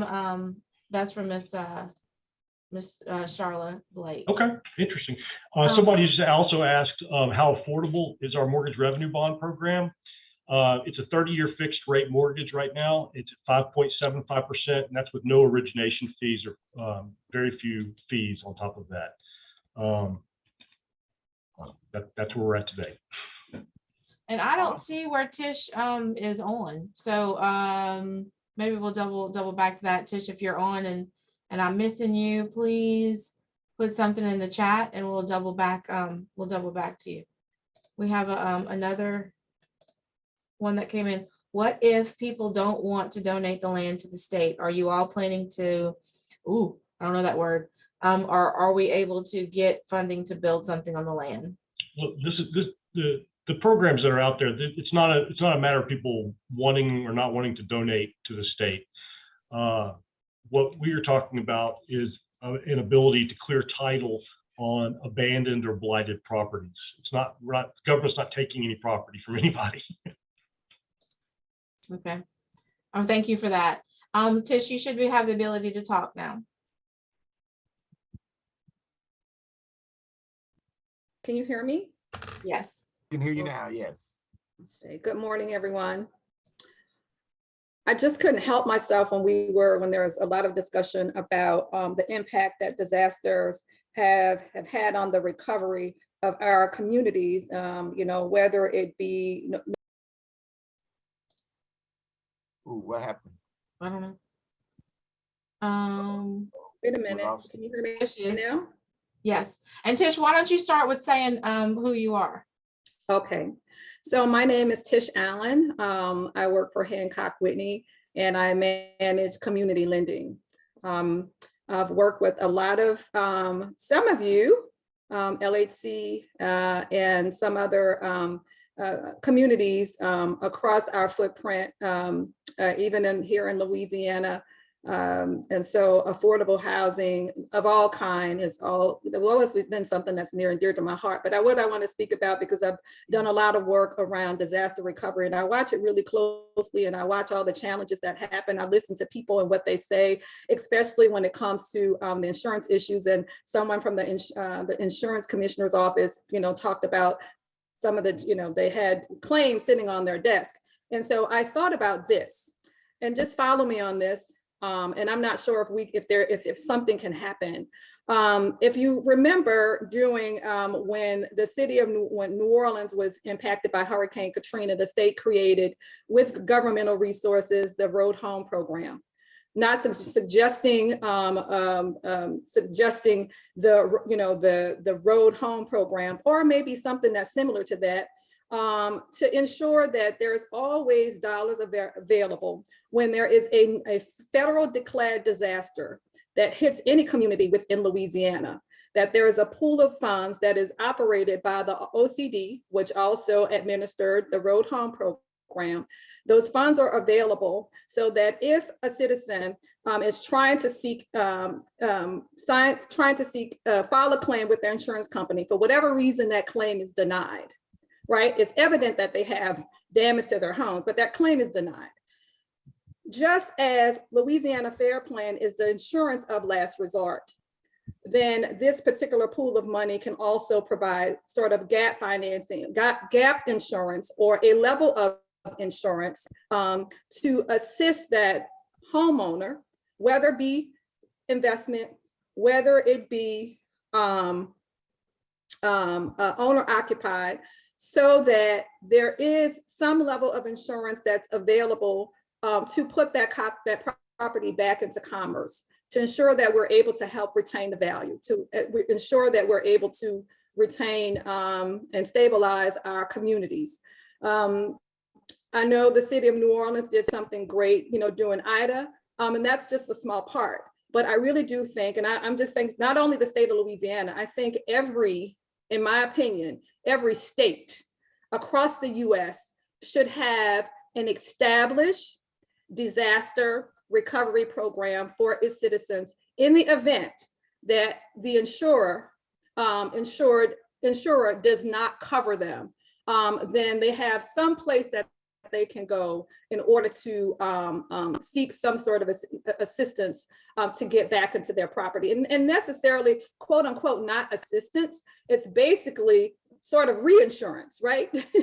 It's almost been served as reinsurance for the insurer who did not insure them. But the state will say, hey, I'll take care of this for you to make sure that you're able to get back in your property. The focus is to make sure that we're able to stabilize the homeowner, stabilize our communities, and that may help. That may provide some sort of solution. It's not the solution, but it can be a solution to some of the challenges that we're having right now as it relates to disaster recovery. And that's just a statement that I want to make. And fantastic. Well, we have a question, a follow-up question. I wanted to tell Nicole, I see you with your hand raised, so we're going to get to you. And then Ron, you have a question in Q&A that I'll read. But Tony's question relates to what you just said. So would that be Restore Louisiana? Was anything that you talked about would be Restore Louisiana program? Partly, but not completely. Right. Huh? That partly, but not completely. Restore Louisiana would be one of the programs, but Tish is referring about a package, a different number of disaster relief programs. So Restore Louisiana would be one of those typical programs. Okay. Yeah. So, and and just so everyone knows, you may have recognized Tish Allen, our Vice President of Community Lending. She was in the video earlier with Miss Nicole Barnes, and you guys may see it a little bit later. Tish will also be on the panel, not the next panel, but the homeownership panel in two modules from now. Anthony, do we have time for the people that raise their hand, or do you want? Yes, do we need to? Yes, we do. Okay. We can take a couple questions, please. Okay. Well, Ron asked, are property donations coming from investors or existing residents who simply could not afford to hold or fix the property? We find that low-income people often try to donate property when the city is aggressively enforcing code and threatening to take the land. Who can take that? So I'm going to take that. This is Ellen Hill. I have code enforcement as a part of my department. And yes, we do get people calling us once, their properties sometimes are beyond just a simple repair. But we usually do not take those on. The donations we've gotten so far have come from investors who, are willing to walk away from their investment. And certainly we didn't want it to be, just a blighted structure there. So I'm going to say that we get those offers from homeowners. I do not take them up on it because I also look at it as, another way a family might be losing out on their family legacy. What I try to tell them is, try to direct them to other programs and other ways that they might be able to deal with getting the property demolished, working with another agency perhaps. The only properties we have taken on were the ones being donated from investors. Thank you for that. Nicole, did you have something you wanted to bring Yes. up? I wanted to address what Tish was talking about in terms of having a fund that is there in times of emergencies. The Louisiana actually has a housing trust fund that was set up many years ago through the legislature. However, it doesn't have a dedicated source of revenue. So it's only been capitalized when there's been some funding from the federal level or the one-time funding that they put like $25 million in it after we got disaster funding from Katrina and Rita. In a state that has, I don't know, 500 emergency once in 100-year storms every year, it will behoove us to have a fund that's available to be able to respond on the ground immediately to the needs of citizens in the time of an emergency or disaster. We know that the federal money is eventually going to come, but look at Laura, we're just starting to get the federal funding from Laura, which happened 2 years ago. So what is just common sense is that we would have a dedicated revenue source to capitalize the already existing state housing trust fund, so that money can be made available to communities while we're waiting on the eventual federal resources that come from FEMA, from HUD, and whomever as a part of the disaster package. It really is not that difficult or a complicated concept. You just have to have the political will to do it. And so that's some of the things that we've been trying to work on to advocate around getting the state to have a dedicated revenue source to capitalize it every year so that we could have that stopgap when a disaster happens immediately. Okay. And then lastly, before we go into the next module, and Anthony shares the video while you get some water or take a bio break, is Ms. Spring Garcia. You wanted to say something?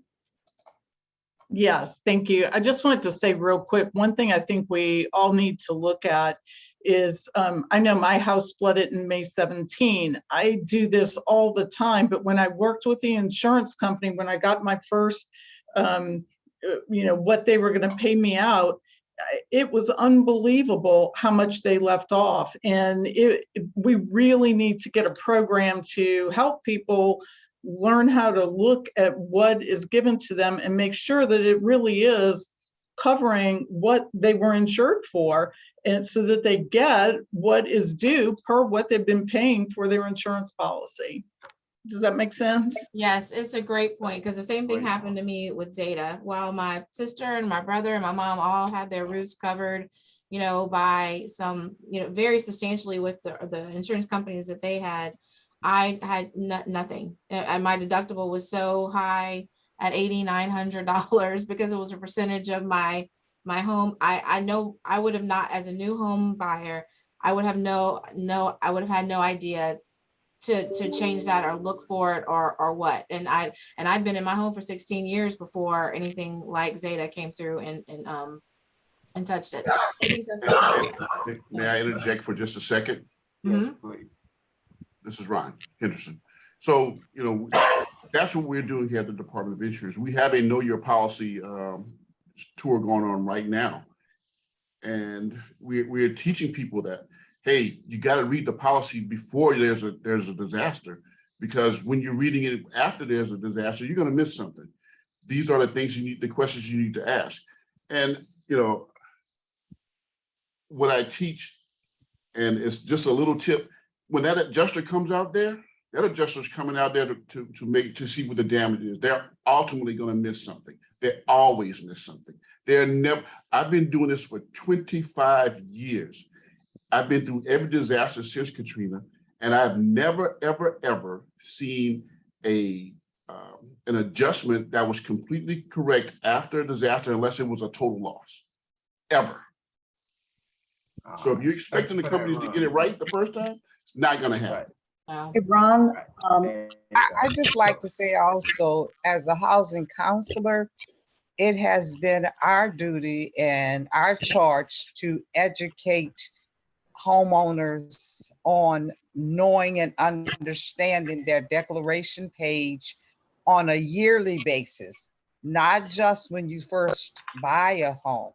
And this is key and crucial with the role of a housing counselor. And there are several other things that I'd like to bring up later on in this session that is so where the housing counselor is very crucial in the role. I know we're talking about more affordable housing and affordable this and affordable that, but we have absent is the education. We could build, but if the people are not educated on what they're getting and how to keep what they're getting, all of that is for naught. And who is that speaking? Deborah Davenport. Deborah Davenport. Okay, I'm putting you in a little parking lot, and I'm gonna put Damon Humphreys in a parking lot too. So hopefully we can double back and answer the questions that y'all pose or make statements. What Anthony's pulling up here is exactly.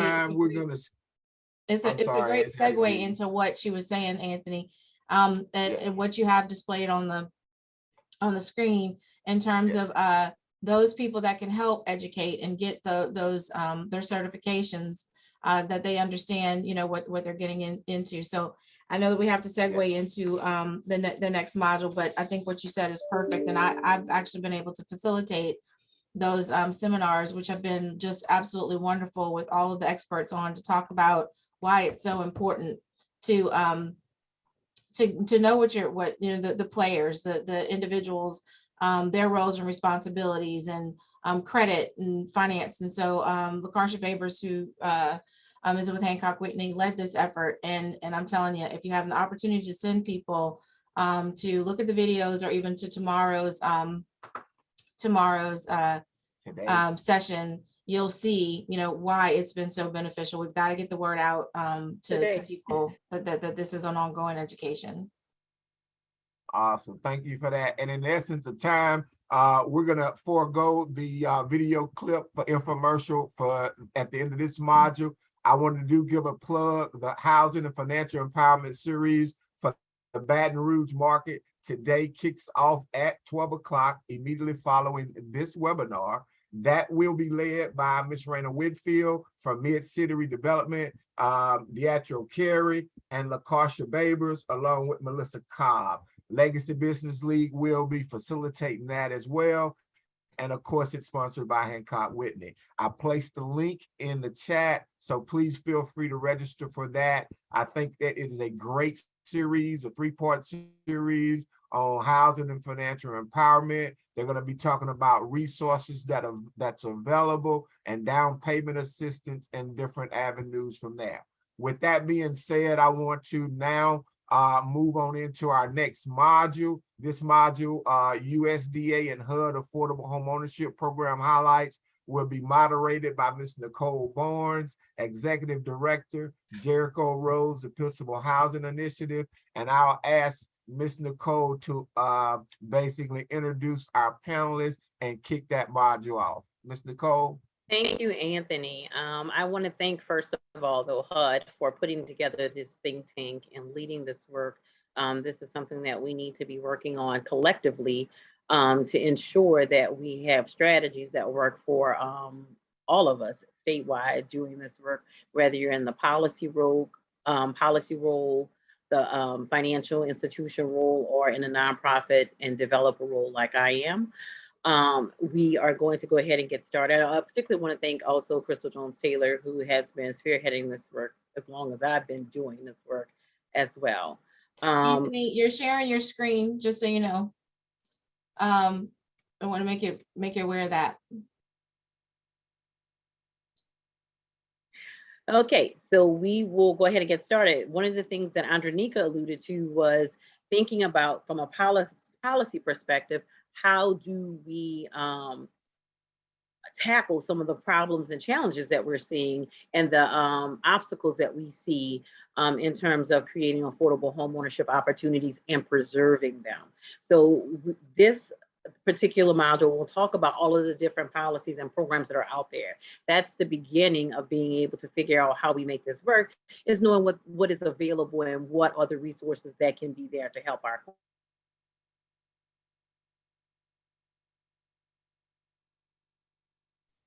Andrea, Louisiana. You froze for just a moment, so we might not have caught the last bit. Oh, I said we're going to go ahead and get started with our first panelist. Her name is Faye Hornsby. She's the director of the USDA office in Alexandria. Okay.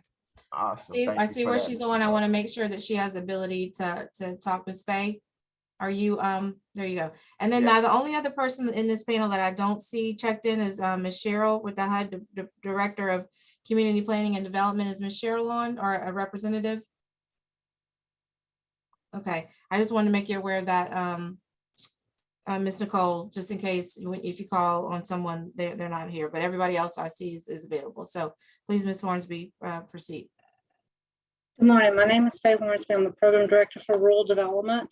We have a 502 program where applicants can purchase a home in the rural areas for low to very low applicants to provide decent, safe, and sanitary housing.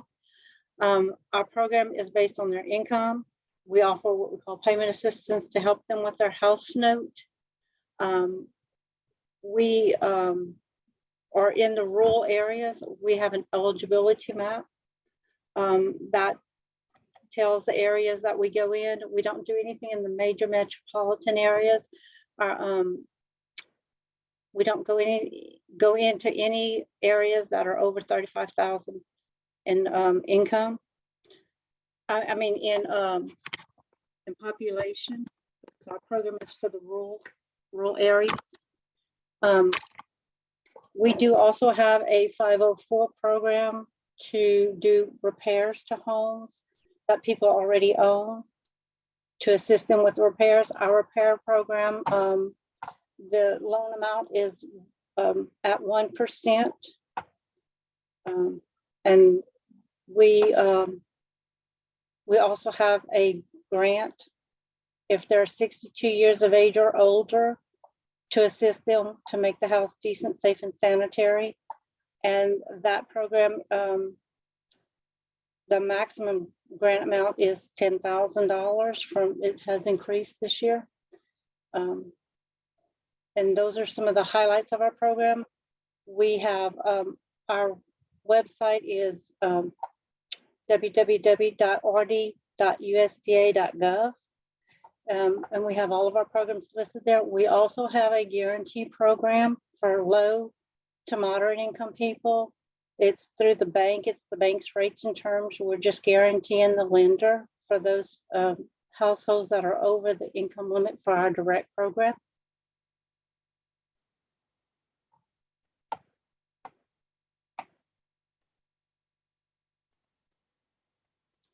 And if y'all have any questions, feel free to, I've put my email address and information in the chat.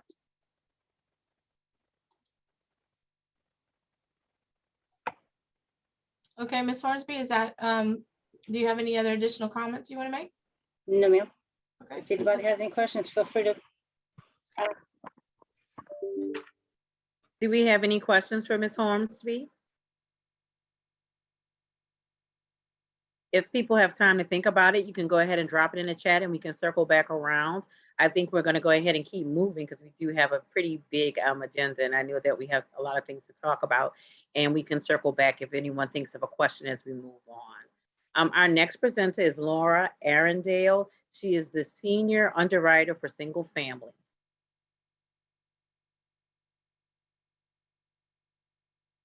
Laura? There, I was having trouble with my mute button, sorry. I'm Laura Arundel. I'm the senior underwriter in the Denver Homeownership Center of FHA. I'm gonna share my screen and pull up a little PowerPoint for us. So I'm hoping you all can see that. I just have to have a quick disclaimer here that wait, Laura, I don't see your presentation. You do not. I do not. Have we given her the permission to share her screen? I'm looking now, but she would know. Share the correct screen. She should have it, yes. You want to do it again? You want to try again, Laura? I'm trying to click. I apologize. I'm trying to click on the Zoom, and I'm having difficulties doing that. At the very bottom, it says share screen in green. Right, I had done that, but now I'm having trouble getting back to that screen. Oh, hit escape, ESC. Well, and then make sure at the end you do In stop the upper sharing. left-hand corner of your keyboard.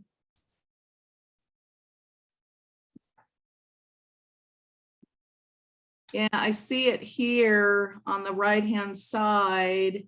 I'm here, it's bigger. Can you see me? And okay, so let me try it again.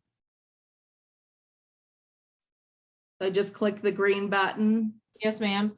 And then hit the green button, and then it's gonna give you the option of what screen you want to show. Click on that, and then it should come right up. So can you tell me if you see it? Yep, I see it. I sure do. And you can launch it. Thank you. I apologize.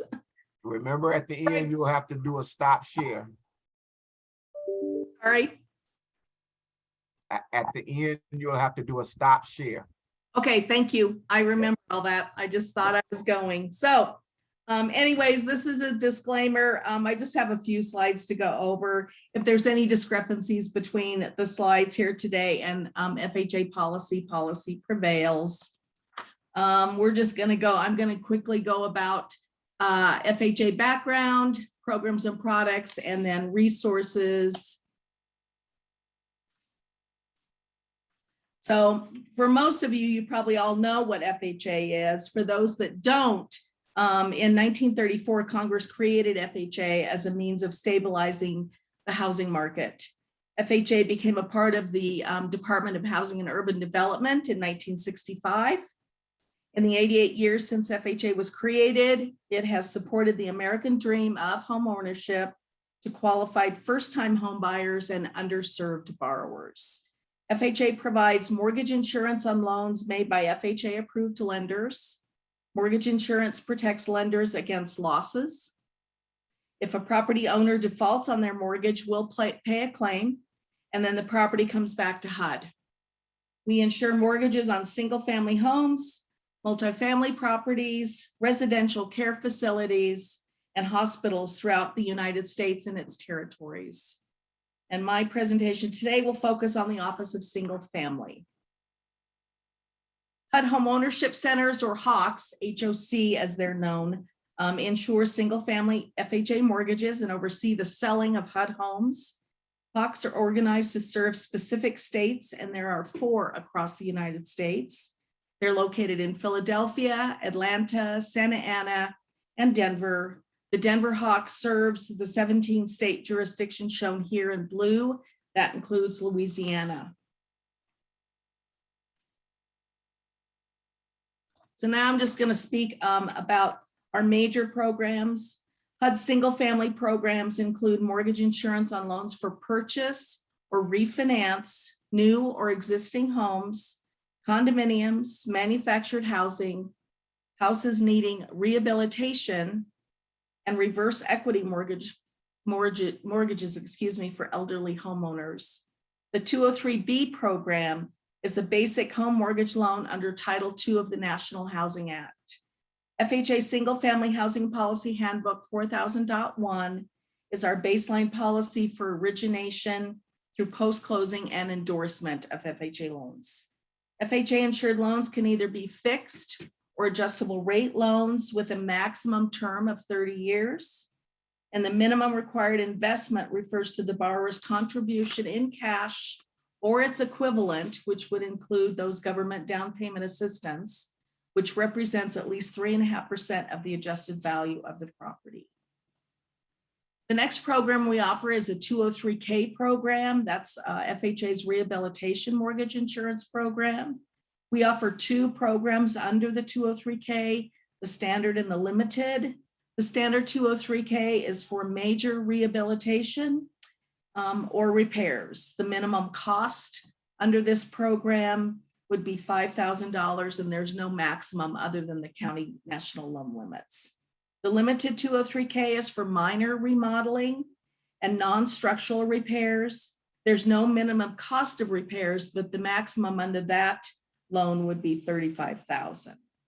Neither can be used for luxury items such as hot tubs or swimming pools. Supplemental programs which can be used in conjunction with the 203K program are the 203H disaster program, the HUD REO or real estate owned program, the EEM or the energy efficient mortgage program, and solar and wind technologies.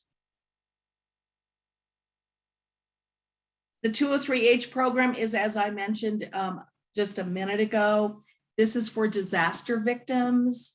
The borrower's previous residence, whether owned or rented, must have been in a presidentially declared major disaster area and destroyed or damaged so badly that reconstruction or replacement is necessary. So this program provides FHA financings to borrowers with no down payment to either rebuild or purchase another home. So that might be important in Louisiana with all the disasters there. The HUD REO, or the HUD real estate owned property, this is also known as HUD home, refers to 1 to 4 residential properties acquired by HUD as a result of foreclosure or other means of acquisition on an FHA insured mortgage. During the exclusive listing period, bids may be submitted only by owner occupants, qualified nonprofit organizations, and government entities. REO properties can be insured 3 different ways. The first way is the standard 203 loan, where the home meets all minimum property requirements. The second option would be 203B with repairs. That would be if repairs to the home don't exceed $10,000. The lender would escrow for the repairs at closing and have those completed after closing. And then for those properties that require more extensive rehab, you can purchase a HUD home under the 203K program. Like I mentioned a minute ago, that would be for repairs that exceed $10,000. Some special sales incentives include the $100 down program, where HUD permits on certain HUD homes that a borrower only come in with a minimum down payment of $100. There are also HUD REO properties that can be purchased by approved nonprofit agencies at a discount, with the commitment that the home will be rehabilitated and resold to low to moderate income home buyers. And then we offer a HECA mortgage, a home equity conversion mortgage. This is a reverse mortgage which allows seniors to withdraw a portion of the equity in their existing residence or to purchase a home. This is for seniors 62 years or older. Borrowers are still required to pay property taxes, insurance, and HOA fees if applicable, and also are required to occupy the property as their principal residence. HECM counseling is required, which explains program features, borrower responsibilities, costs, and other possible alternatives. Borrowers can choose to obtain varying payment plan options for this equity or a fixed lump sum. And then I'll talk a little bit about resources in the Resource Center. FHA Resource Center answers questions from consumers about buying a home, qualifying for a loan, down payment assistance, and loan servicing. Housing industry partners may also obtain answers on FHA loan products, processing issues, mortgage credit, and property analysis guidelines. Access is available 24/7 through the FHA knowledge base. This is a searchable repository with over 2,000 most frequently asked questions. Email is also available. And of course, you can call 1-800-CALL-FHA. Business hours are from 8 a.m. to 8 p.m. Monday through Friday, Eastern Time, and voicemail is available after hours. And now I just want to touch on a few statistics that FHA in the Home Ownership Center for Louisiana we pulled up. So Louisiana endorsements in 2021, FHA endorsements were 22,470. That's $4.2 billion with an average loan amount of $190,000.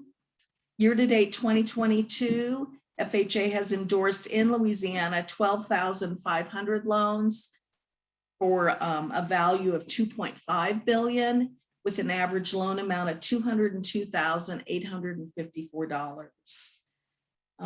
For FHA loans, the typical average borrower in Louisiana has a total effective income of $4,500 a month.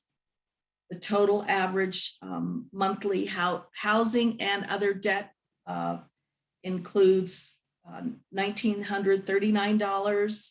The average mortgage P&I payment is $1,091, and the average FICO score is 666.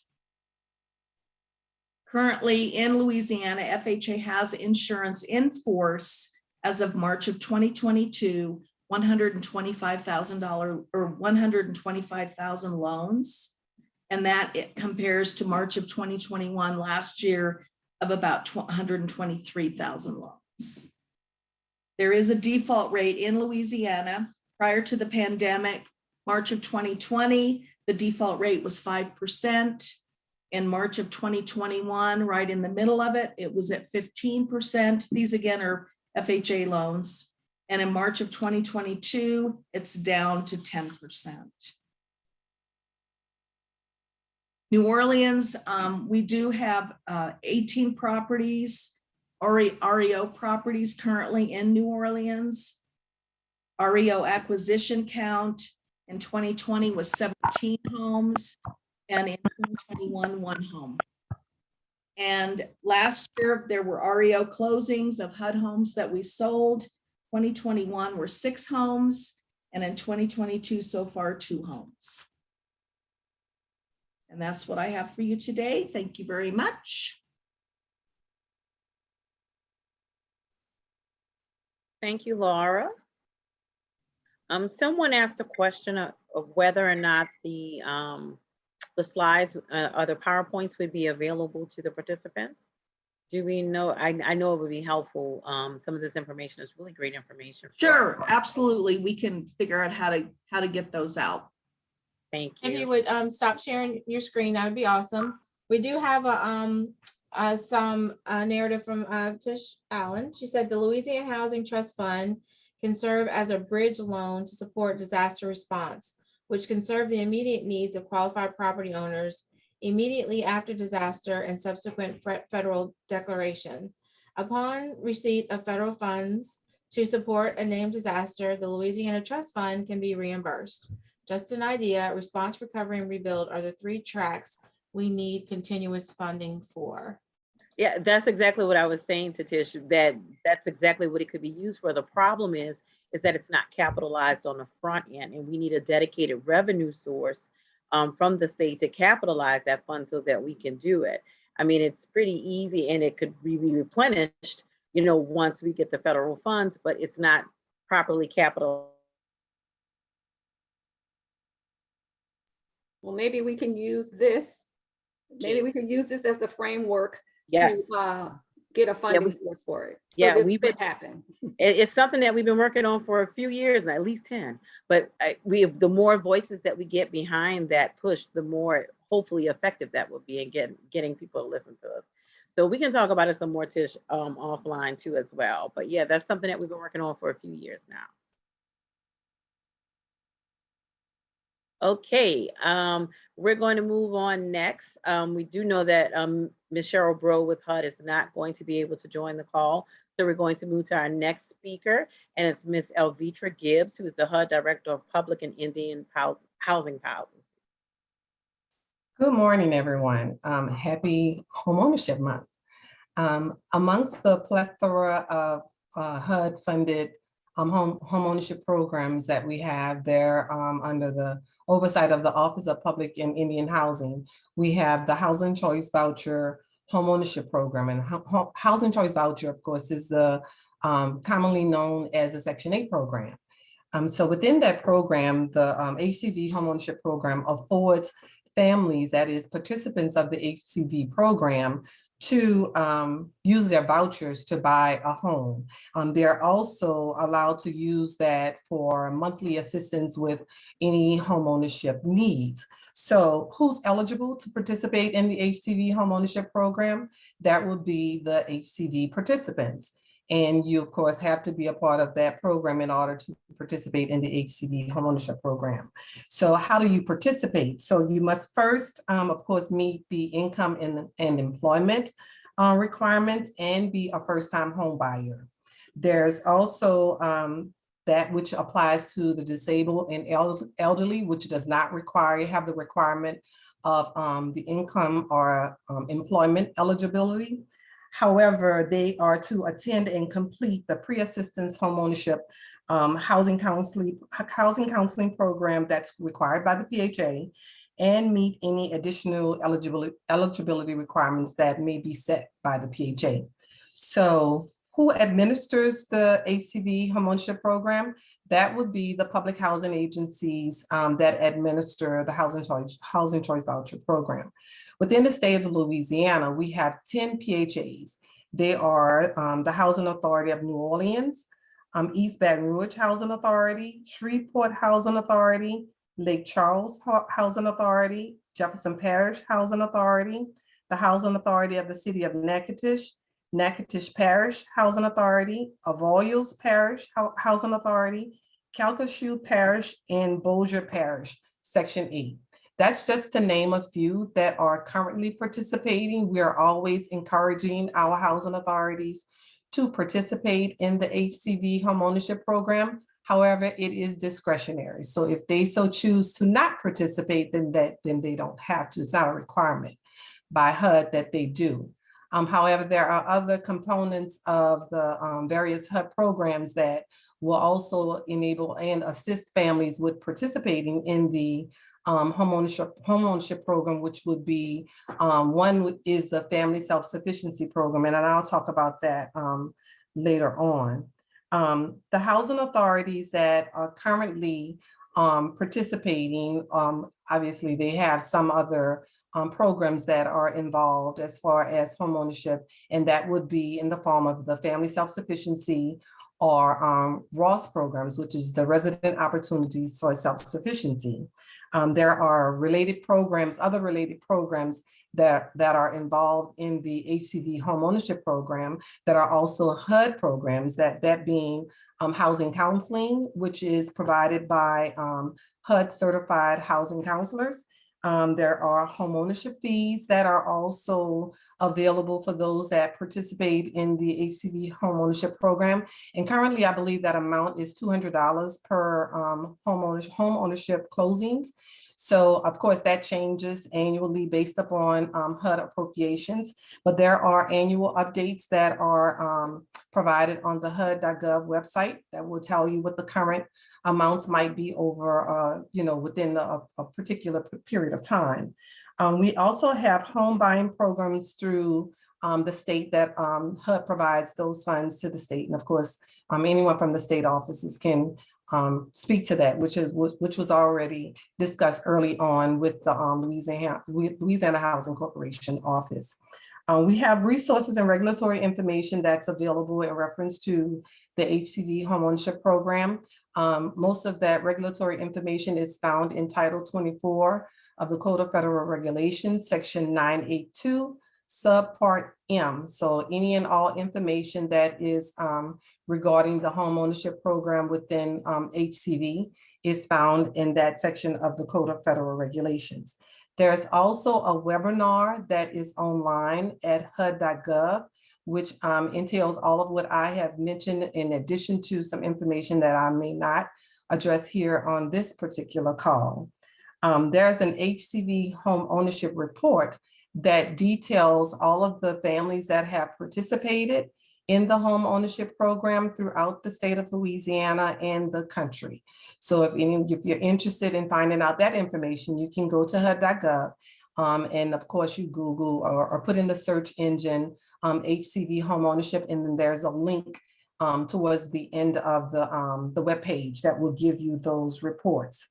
And as I stated earlier, that there's the FSS program. So the Family Self-Sufficiency Program has a part of it, an opportunity for families to accrue escrow that can be used towards a down payment for home ownership. And that program, of course, is administered by the housing authorities, and not all housing authorities administer the FSS program. However, those that are administering the HCV home ownership program, many of them do have the FSS grant that will allow them to have those coordinators that will actually administer the FSS program in conjunction with the HCV homeownership program. So I will now pass the baton on to the Housing Authority of New Orleans, Mr. Jedediah Jackson, who is the Director of Client Services at the Housing Authority of New Orleans, who will also provide more implementation information on how the HCV home ownership program works from the Housing Authority perspective. Jedediah. Thank you, Alvitra, and good morning, everybody. My name is, as Elvitra mentioned, my name is Jedediah Jackson, and I'm the Director of Client Services for the Housing Authority of New Orleans, or commonly known as HANO. And on behalf of our HANO residents, President Carol Johnson, and our HANO Board of Commissioners, and Ms. Yvette Hester, HANO's Executive Director, I'd like to extend a thank you and a happy Homeownership Month to all of the organizers, panelists, and attendees participating on this Louisiana statewide think tank. HANO's Homeownership Program was created in 1999 to provide a pathway for HANO residents to become homeowners. Through this program, HANO has worked with our community partners and stakeholders to create homeownership opportunities for 518 families at this point. And we currently have a number in the closing queue as well. The primary role of our homeownership team is to provide technical guidance, financial assistance, and post-closing support to our program participants, as well as facilitating any participant referrals to community homeownership stakeholders to assist HANO families as they transition from public housing to homeownership. At HANO, we understand that homeownership leads to building wealth and equity in our community. So this program allows for our residents to gain socioeconomic strength and greatly increase financial independence and opportunities for generational paradigm shifts. The process begins with a resident completing an initial intake application, or emailing or calling our homeownership team to request to participate in the program. After we receive that application or intent to participate, an initial assessment is completed to determine a client's program readiness. Clients who are determined to be ready move on to the home buying process, while others are advised to develop a plan for mortgage readiness through our FSS program, as Elvitra mentioned, or through referral to community stakeholders that assist residents that are preparing to become homeowners. Once the client is considered eligible to enroll in the program, an application is submitted and the client is referred to a HUD certified housing counseling agency to complete the required home buyer classes and financial fitness classes.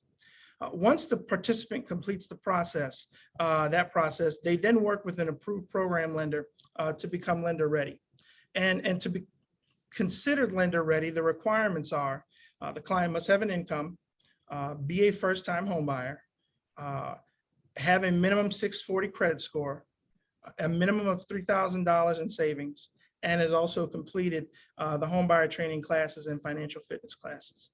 Once the client consults with an approved lender, is deemed lender ready, and provided with a pre-approval, they are referred back to HANO, and they can now begin their home search. After working with the realtor on their home search and finding a property that they wish to purchase, they then work to get under contract and hopefully complete the closing process where their voucher transitions into a mortgage subsidy. And almost all of our program participants work with the City of New Orleans' Office of Community Development to take advantage of soft second funding as it's available. In terms of post-closing counseling, we work with our families for annual subsidy recertification purposes, as well as assisting them with any challenges that they might face.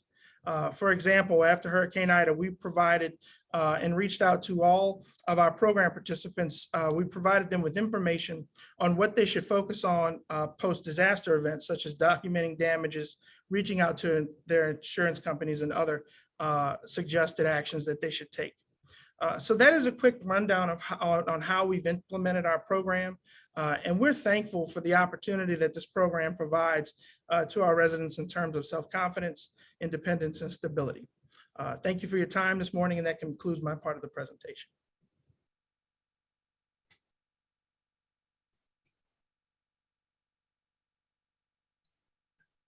Okay. Thank you for that. Ms. Nicole, I think you may be frozen up. Are you on mute? I'm not. Can you hear me? Can you guys hear me? I said, I just thanked Elvitra and Jedediah for their presentations.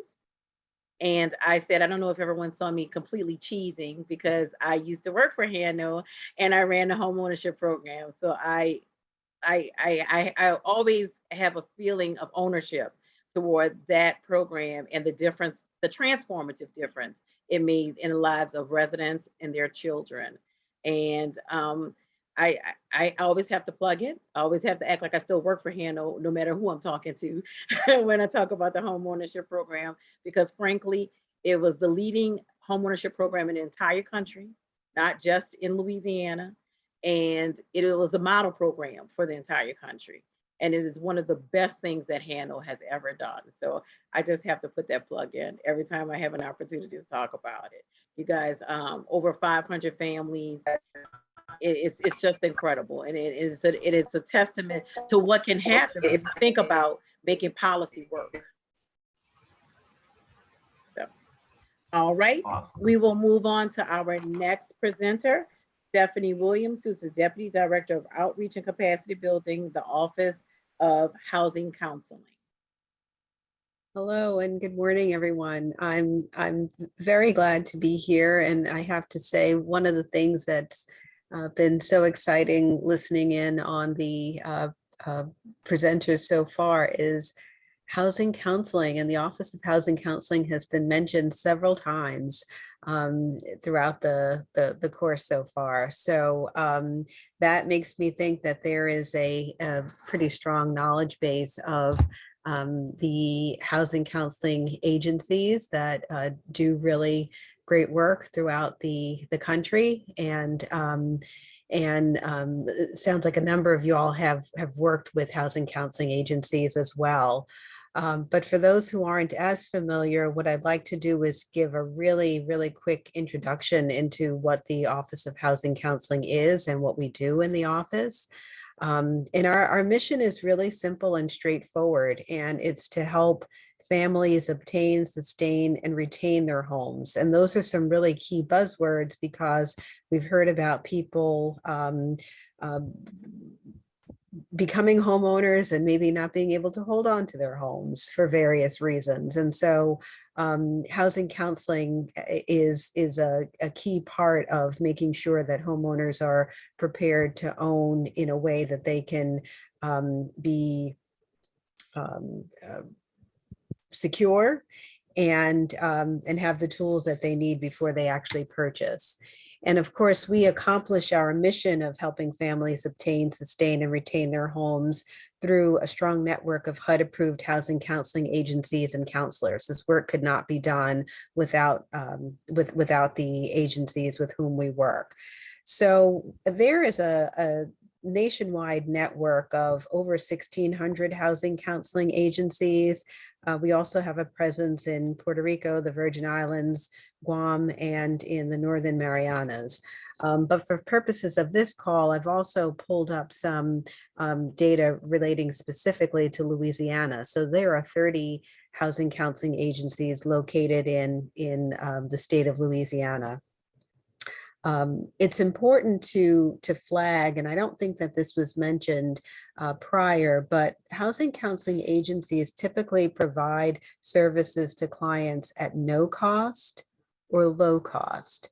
And that low cost, if fees are charged, needs to be reasonable and customary for the area. That's in our regulations and also reflected in our handbook, the Housing Counseling Program Handbook.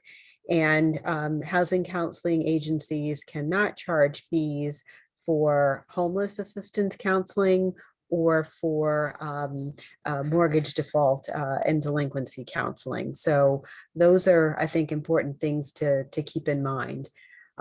We, of course, monitor the compliance of the agencies that participate in the program. We monitor against apparent or real conflicts of interest. And we want to ensure that the quality of the housing counseling that's provided is of a certain level, so that agencies are being very cognizant about providing the best quality service to clients who come to them for the most significant purchase, or even if it's not a purchase, aspect of their lives. I think few people may have mentioned this already in their commentary about housing counseling agencies, but it's also important to point out that counselors who work for HUD-approved housing counseling agencies are certified.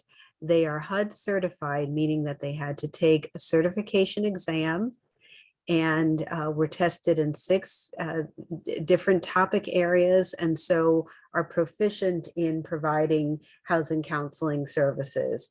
In addition, housing counselors need to engage in ongoing continuing education so that they keep abreast of the different developments or requirements in terms of providing housing counseling. Another thing that I want to mention, and this is sort of a hot topic, if you will, HUD recently, Office of Housing Counseling recently launched a new housing counseling agency locator search tool. It's on the HUD's website, and the search locator tool hadn't been updated in well over a decade. And so now it is much more user-friendly. Anyone who is looking to connect with a housing counseling agency can plug in different parameters to find the assistance that they need. So whether it be rental assistance, pre-purchase assistance, foreclosure prevention, budgeting, you name it, there are drop downs throughout the search tool where an interested person can really key in on the type of assistance that they're looking for by state, by language, the particular service. So it is worth taking a look at to see for a client to see if they have a housing need or they're looking to achieve some sort of a housing goal or financial goal. A housing counselor can be just the person that person needs to speak with. I also want to mention that HUD approves grant funding for the housing counseling program participants in our network. In fiscal year 21, we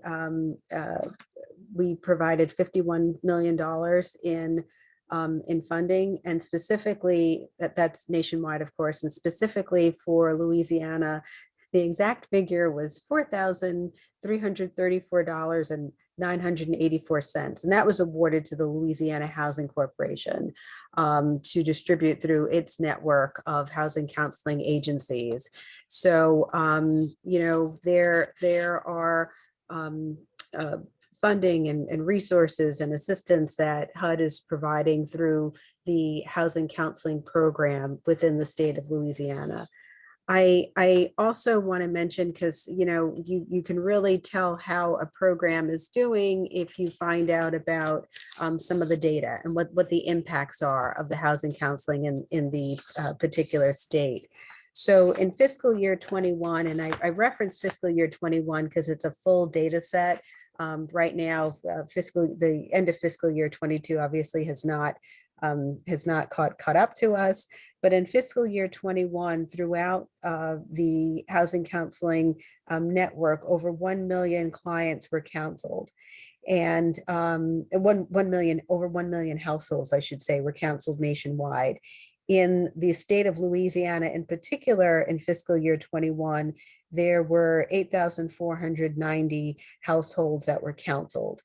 I also think it's important to mention when we talk about housing counseling, there are really 2 types of housing counseling. There's one-on-one, customized, individualized, sort of tailored counseling and assistance that's given to households.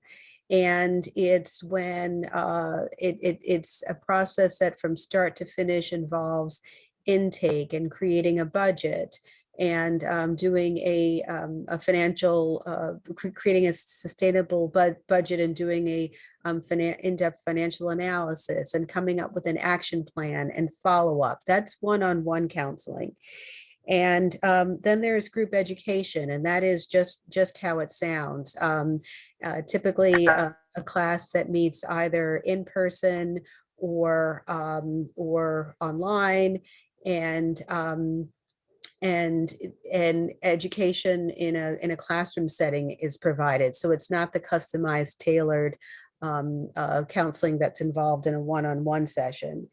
In fiscal year 21, over 5,000 over 5,000 households received one-on-one counseling in the state of Louisiana.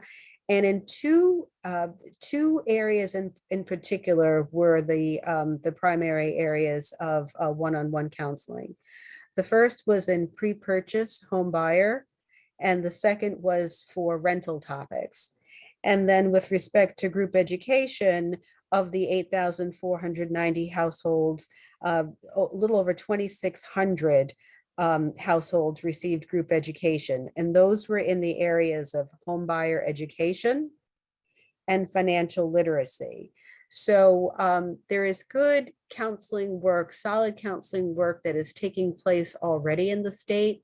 And I think one of the really wonderful things about this forum is it's a way to get information out even further about housing counseling and those resources.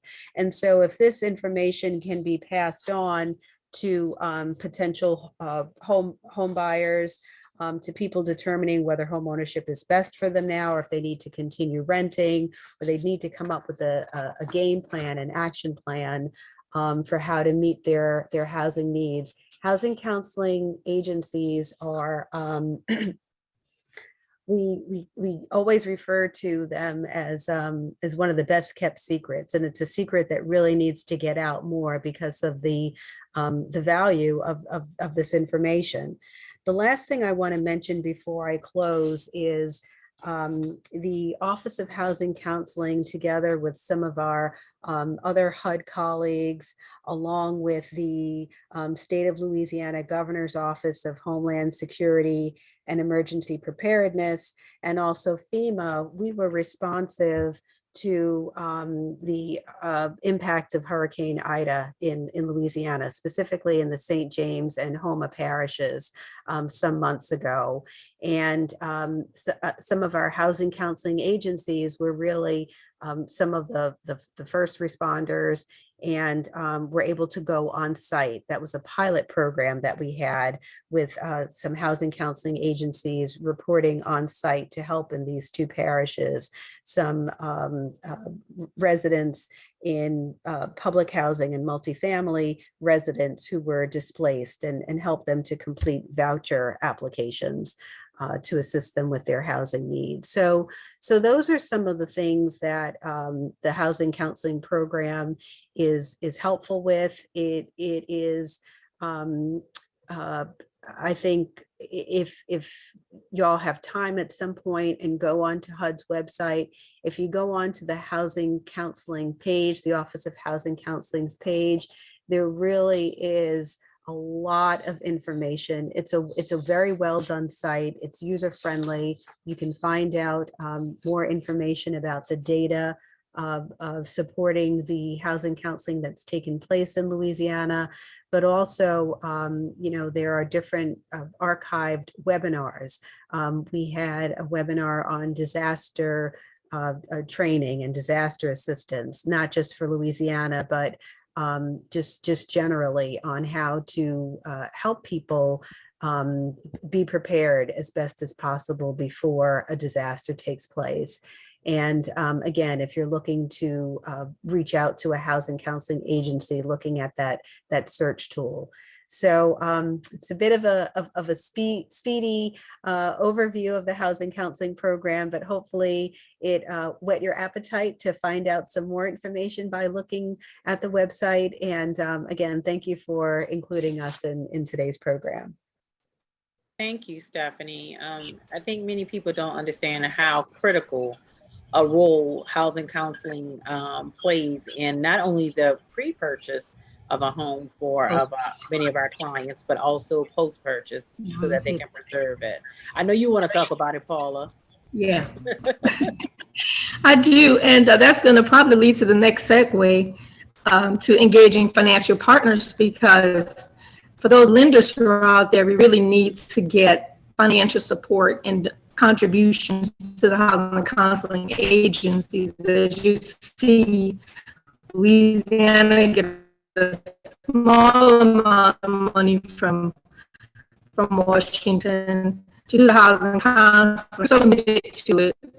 We do it for free. We do it for free anyway, but if we had private partners, we could actually do more people. So we're just happy for that. Are you going to do question and answers, or do you want me to continue with my We're gonna last move right on, session? Ms. Paula. We have a quick Anthony? second. Yes, I we have a think quick Anthony, can you hear me? I can. You're having a little bit of having a little feedback Okay. coming off of your end, but I can hear you. Yes. We're gonna have a quick intro to the next module, engaging financial partners, and we'll lead it off with this infomercial. Of communities growing and thriving. When people take stake in their neighborhood, that's the catalyst for everything else. Our goal is to hope that they can be a homeowner. It's important that we help not only educate them, but sustain them throughout that process. It takes people like Hancock Whitney to provide the lending opportunities for those individuals. All right, great. So we're gonna move right on into engaging financial partners. I think somebody's need to go on mute. So our panelists for this particular module be Miss Judy Madison from Red River Bank, Miss Tish Allen from Hancock Whitney, and Mr. Chad Miller from Southwest Louisiana Credit Union. Excuse me. Someone, if you're not speaking, please mute your mic. We're getting a lot of feedback. Go and mute them too also.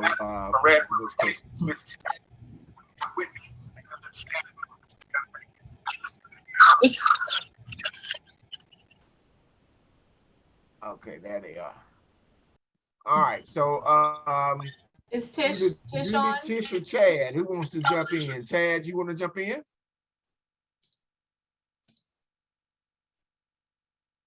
Do you see Tish? I do. She disappeared on me. That was Miss Pete. Yeah, Tish.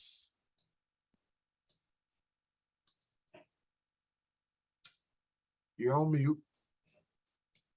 Tish is on mute and Chad is connecting and Miss Judy is now visible. Okay. You want to go ahead, Miss Judy? Oh, sure. I thought Chad had just connected. He may have. Yes. Getting feedback on Chad's end. Go ahead, Miss Judy. Okay. Good morning. How we doing? I wanted to thank you guys for inviting Red River Bank to be part of this Louisiana statewide homeownership think tank. I thank you.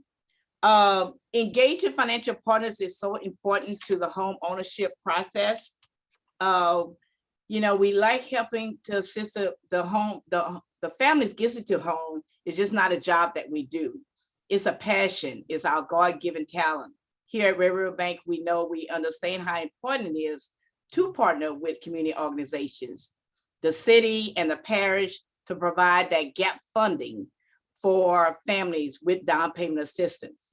We provide several down payment assistance programs, grants, or soft second mortgages to our first-time home buyers at Red River Bank.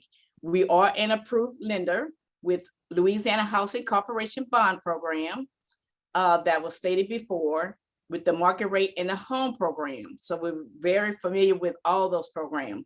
So anytime we see that a family comes in and we ask that question, do you have your own down payment? And that answer probably no. We present, here are some options for you to provide. We are also a member of Federal Home Loan Bank of Dallas that provide assistance through the HELP program, which is the down payment program for first-time home buyers that provides up to $11,000 to purchase their first home. We also have the SNAP program through Federal Home Loan Bank that helps seniors that own their home to do some repairs to their homes. This year, the minimum max was $35,000. So the max that the homeowner could have received is up to $8,000. And that was to repair some major repairs like roofing or putting a handicap bathroom in their home or something to that extent, nothing cosmetic. We also participate in the Haven program, which is for veterans, and that provides up to $10,000. The Haven program is an acronym for Housing Assistance for Veterans. So they have to meet into that qualification in reference to get up to $10,000, whether they're constructing a home or they're rehabbing a home that they already live in. With Federal Home Loan Bank, we also participate in the disaster rebuilding program, and that helps.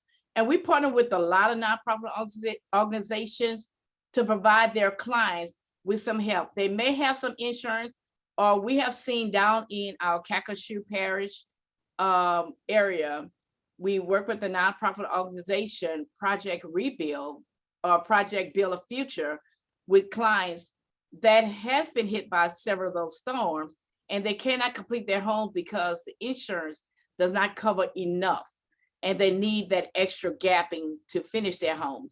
So we provide through the Federal Home Loan Bank up to $10,000 with the disaster rebuild program. We also participate with the Capital Area Finance Authority program. That's the Capital Area CAFA program for down payment assistance. And as Mayor Perkins mentioned, we have the HAPPY program with the City of Shreveport, the Home Buyer Assistance Program Participation Initiative. And that's when when a person is purchasing a home in a location or a community, we could provide up to $10,000 on an existing property, or $20,000 if they're constructing a new home in those revitalization communities in the City of Shreveport, which is very helpful for majority of our homeowners. Red River Bank also provide community grants to our first-time home buyers in conjunction with those particular programs that I mentioned before. Again, they may need a little bit of help with the down payment or the closing costs. These days, most sellers is not providing the closing costs. So that helps out when that person do not have those funding. We also looking to participate with the City of Alexandria, Baton Rouge, Lake Charles, Lafayette, New Orleans. We are open to help our families. We do participate with the IDA program with the United Way of Baton Rouge. And I believe that is also with Mid-City Redevelopment. And we also participate with the University of Southern University IDA program with the IDA accounts, as well as the actual program. And that is a statewide program. Red River Bank was on the front end with the City of Shreveport Bank Owned Initiative. And we also partner with the Financial Empowerment Center, where we do refer clients that need that extra help to hold their hands until they at their goal of finishing what they need to get done. We participate, and we also partner with several of our nonprofit organizations throughout the state of Louisiana, several realtors and several churches, to provide financial education classes, workshops, topics in reference to home ownership, the process from beginning to the end. We could do this via Zoom, or we could do this in person. You could go to our website, which is redriverbank.net, and we provide our Red River Bank University financial education courses. People can register for our credit clinic that we provide once a month, and any other scheduled events that we may have on our website. We also have other topics for our K through 12 students or adults that can register and take those courses at their leisure and gain that knowledge and education to understand about owning a home, budgeting, savings, retirement, investment, building a financial capacity, the roadmap to financial strength. So when HUD, Krista Jones Taylor, came to Shreveport and Bossier, she gathered about 200 plus people to look at our community to see what we would need in our community. They guided us, they crafted information. We met several times through this meetings. We focused on our Shreveport Bossier area to find out to identify what was our need. So when our community needs assessment working group came up with, we identified 3 areas. One was homeownership, and that was the biggest, number 1. Economic development and education. Without those 3 components, our community cannot thrive. So we, the Shreveport Housing Alliance, are still on that path to continue to work and to try to move that needle forward for our community to improve those 3 areas that was identified. So Red River Bank is here to help. We are willing to help. We're willing to partner with other institutions to improve our community in the state of Louisiana. And I thank you. Awesome. Thank you for that, Miss Judy. We're going to kick it over to Chad and then Tish. If you could, I just got a text email, guys. The link is going to be, we are going to try to have to end promptly at noon. There is another webinar that's scheduled right behind us. So I'm going to ask if you could take about 2 minutes because I want to give Miss Crystal a few minutes to close us out. Yes, sir. I can go pretty quickly. Y'all can hear me now? Yes, sir. All right. Sorry, I apologize about that earlier. Yeah, so I'm Chad Miller. I'm the president and CEO at Southwest Louisiana Credit Union. We're located in Lake Charles, Louisiana, and kind of the surrounding areas. To be brief, Southwest Louisiana Credit Union is the only CDFI, the Community Development Financial Institution, based out of the Lake Charles area. What that kind of means, we've talked a lot today about underserved and underbanked individuals, and that's something that our particular institution's been able to do extremely well. We were able to provide, basic mortgage services, conventional, FHA, 30-year mortgage, all of that to our members, especially through a secondary market lender partnership with GMFS Mortgage. But the mortgages that we're able to keep in-house, we're really be able to keep those that aren't able to get really financing elsewhere. So in-house, we really don't have minimum credit score requirements. We're able to do affordable housing options that include like mobile home onlys, barn dominiums, other alternative options that aren't typically maybe readily available through other lenders. So that's where we kind of stand. And like I said, I want to be brief for the others, but my contact information is definitely readily available. And members in our communities can definitely contact us. We have a multitude of branches throughout the area, as well as our website at www.swlacu.com. Awesome. Thank you for that, Chad. And if you like, you can actually put a link to your website in the chat Awesome. as well. Thank you so much. I'll do that now. Tish, Thank y'all Allen, so much Tish, for did having us. you have an opportunity to come on mute and have a few words for us? Yeah, so can you hear me? Yes. I hate to say that. Yes. Can you hear me? Can you hear me now? Okay. So I will be brief. So I love the opportunity to be able to talk about Hancock Whitney's contribution to financial housing and inclusion. I think that's really important, and I say contribution because all of the banks and financial institutions that are either on the panel or in attendance today, we all contribute to the health of the housing market. It's not, it's no one entity that can do it all. There are some things that we all do extremely well. And there's things that our service, and some of our services and some of the things that we engage in are very, very similar.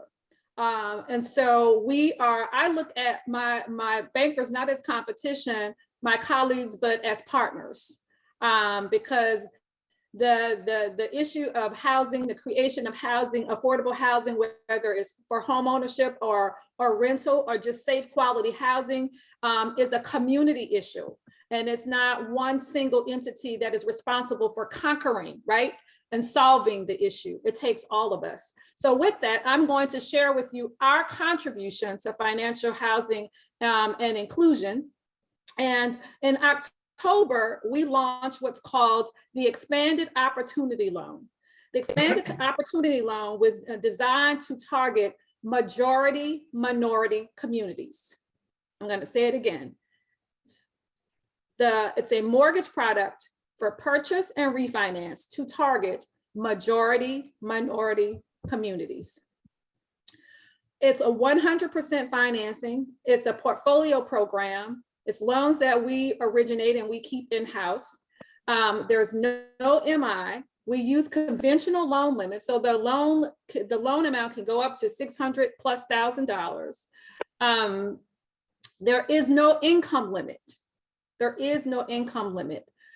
So the one key factor is ensuring that the property itself is located in a majority minority community. And the bank does not, quote unquote, define majority minority community. We didn't come up with the definition ourselves. We use the federal government's definition. And so basically, you could go to the FDIC website or any regulatory banking institution or agency, and you can find the definition for a majority minority community, which is where the majority of the population, if 50% or more of the population is minority, then it's majority minority. And so there is a database that we use in order to determine if a subject property is actually located in a defined majority minority community. Once we determine that, then of course, we go through our regular process. We use a automated underwriting system. These aren't manually underwritten. And so we use a platform to ensure that we're able to ensure the opportunity to credit, access to credit for as many potential borrowers that can access this particular program. At the start of the program, we had a very attractive rate. It started off at 2.25%, 30-year fixed. Was beautiful. That was from October. It ended December. It ended in December. I'm gonna repeat it. It ended in December. So now the rate is, the product is still available, still 100% financing, still no mortgage insurance, still the loan limits, no income limits. That is still the case. But the interest rate is not at the launch rate of the program, but it is still available. So if anyone has any questions, more questions about that, we have bankers that are, willing and ready to give you more information on that. And that is our contribution toward, housing and financial inclusion in our communities. Thank you for your time.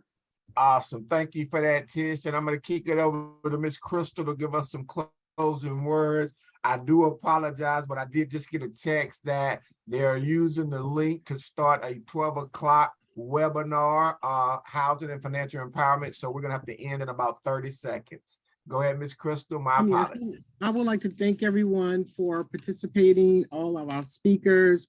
Really want to give a shout out and a thanks to our committee who worked very diligently in a short run. We do have some next steps. Mr.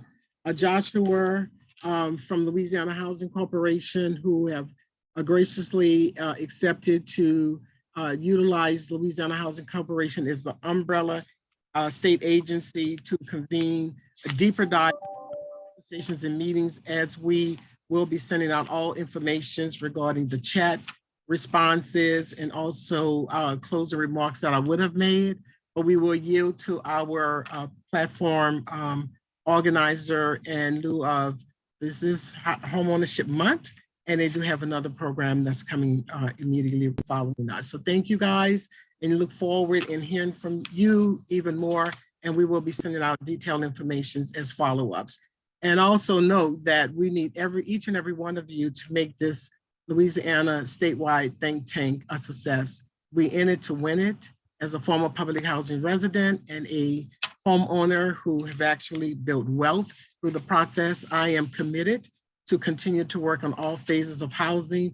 But my main thrust right now is homeownership opportunities to build wealth and to eradicate poverty in the state of Louisiana and the United States. Thank you and have a wonderful, blessed day.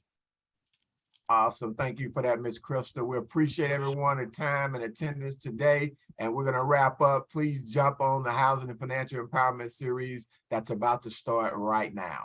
Have a blessed evening.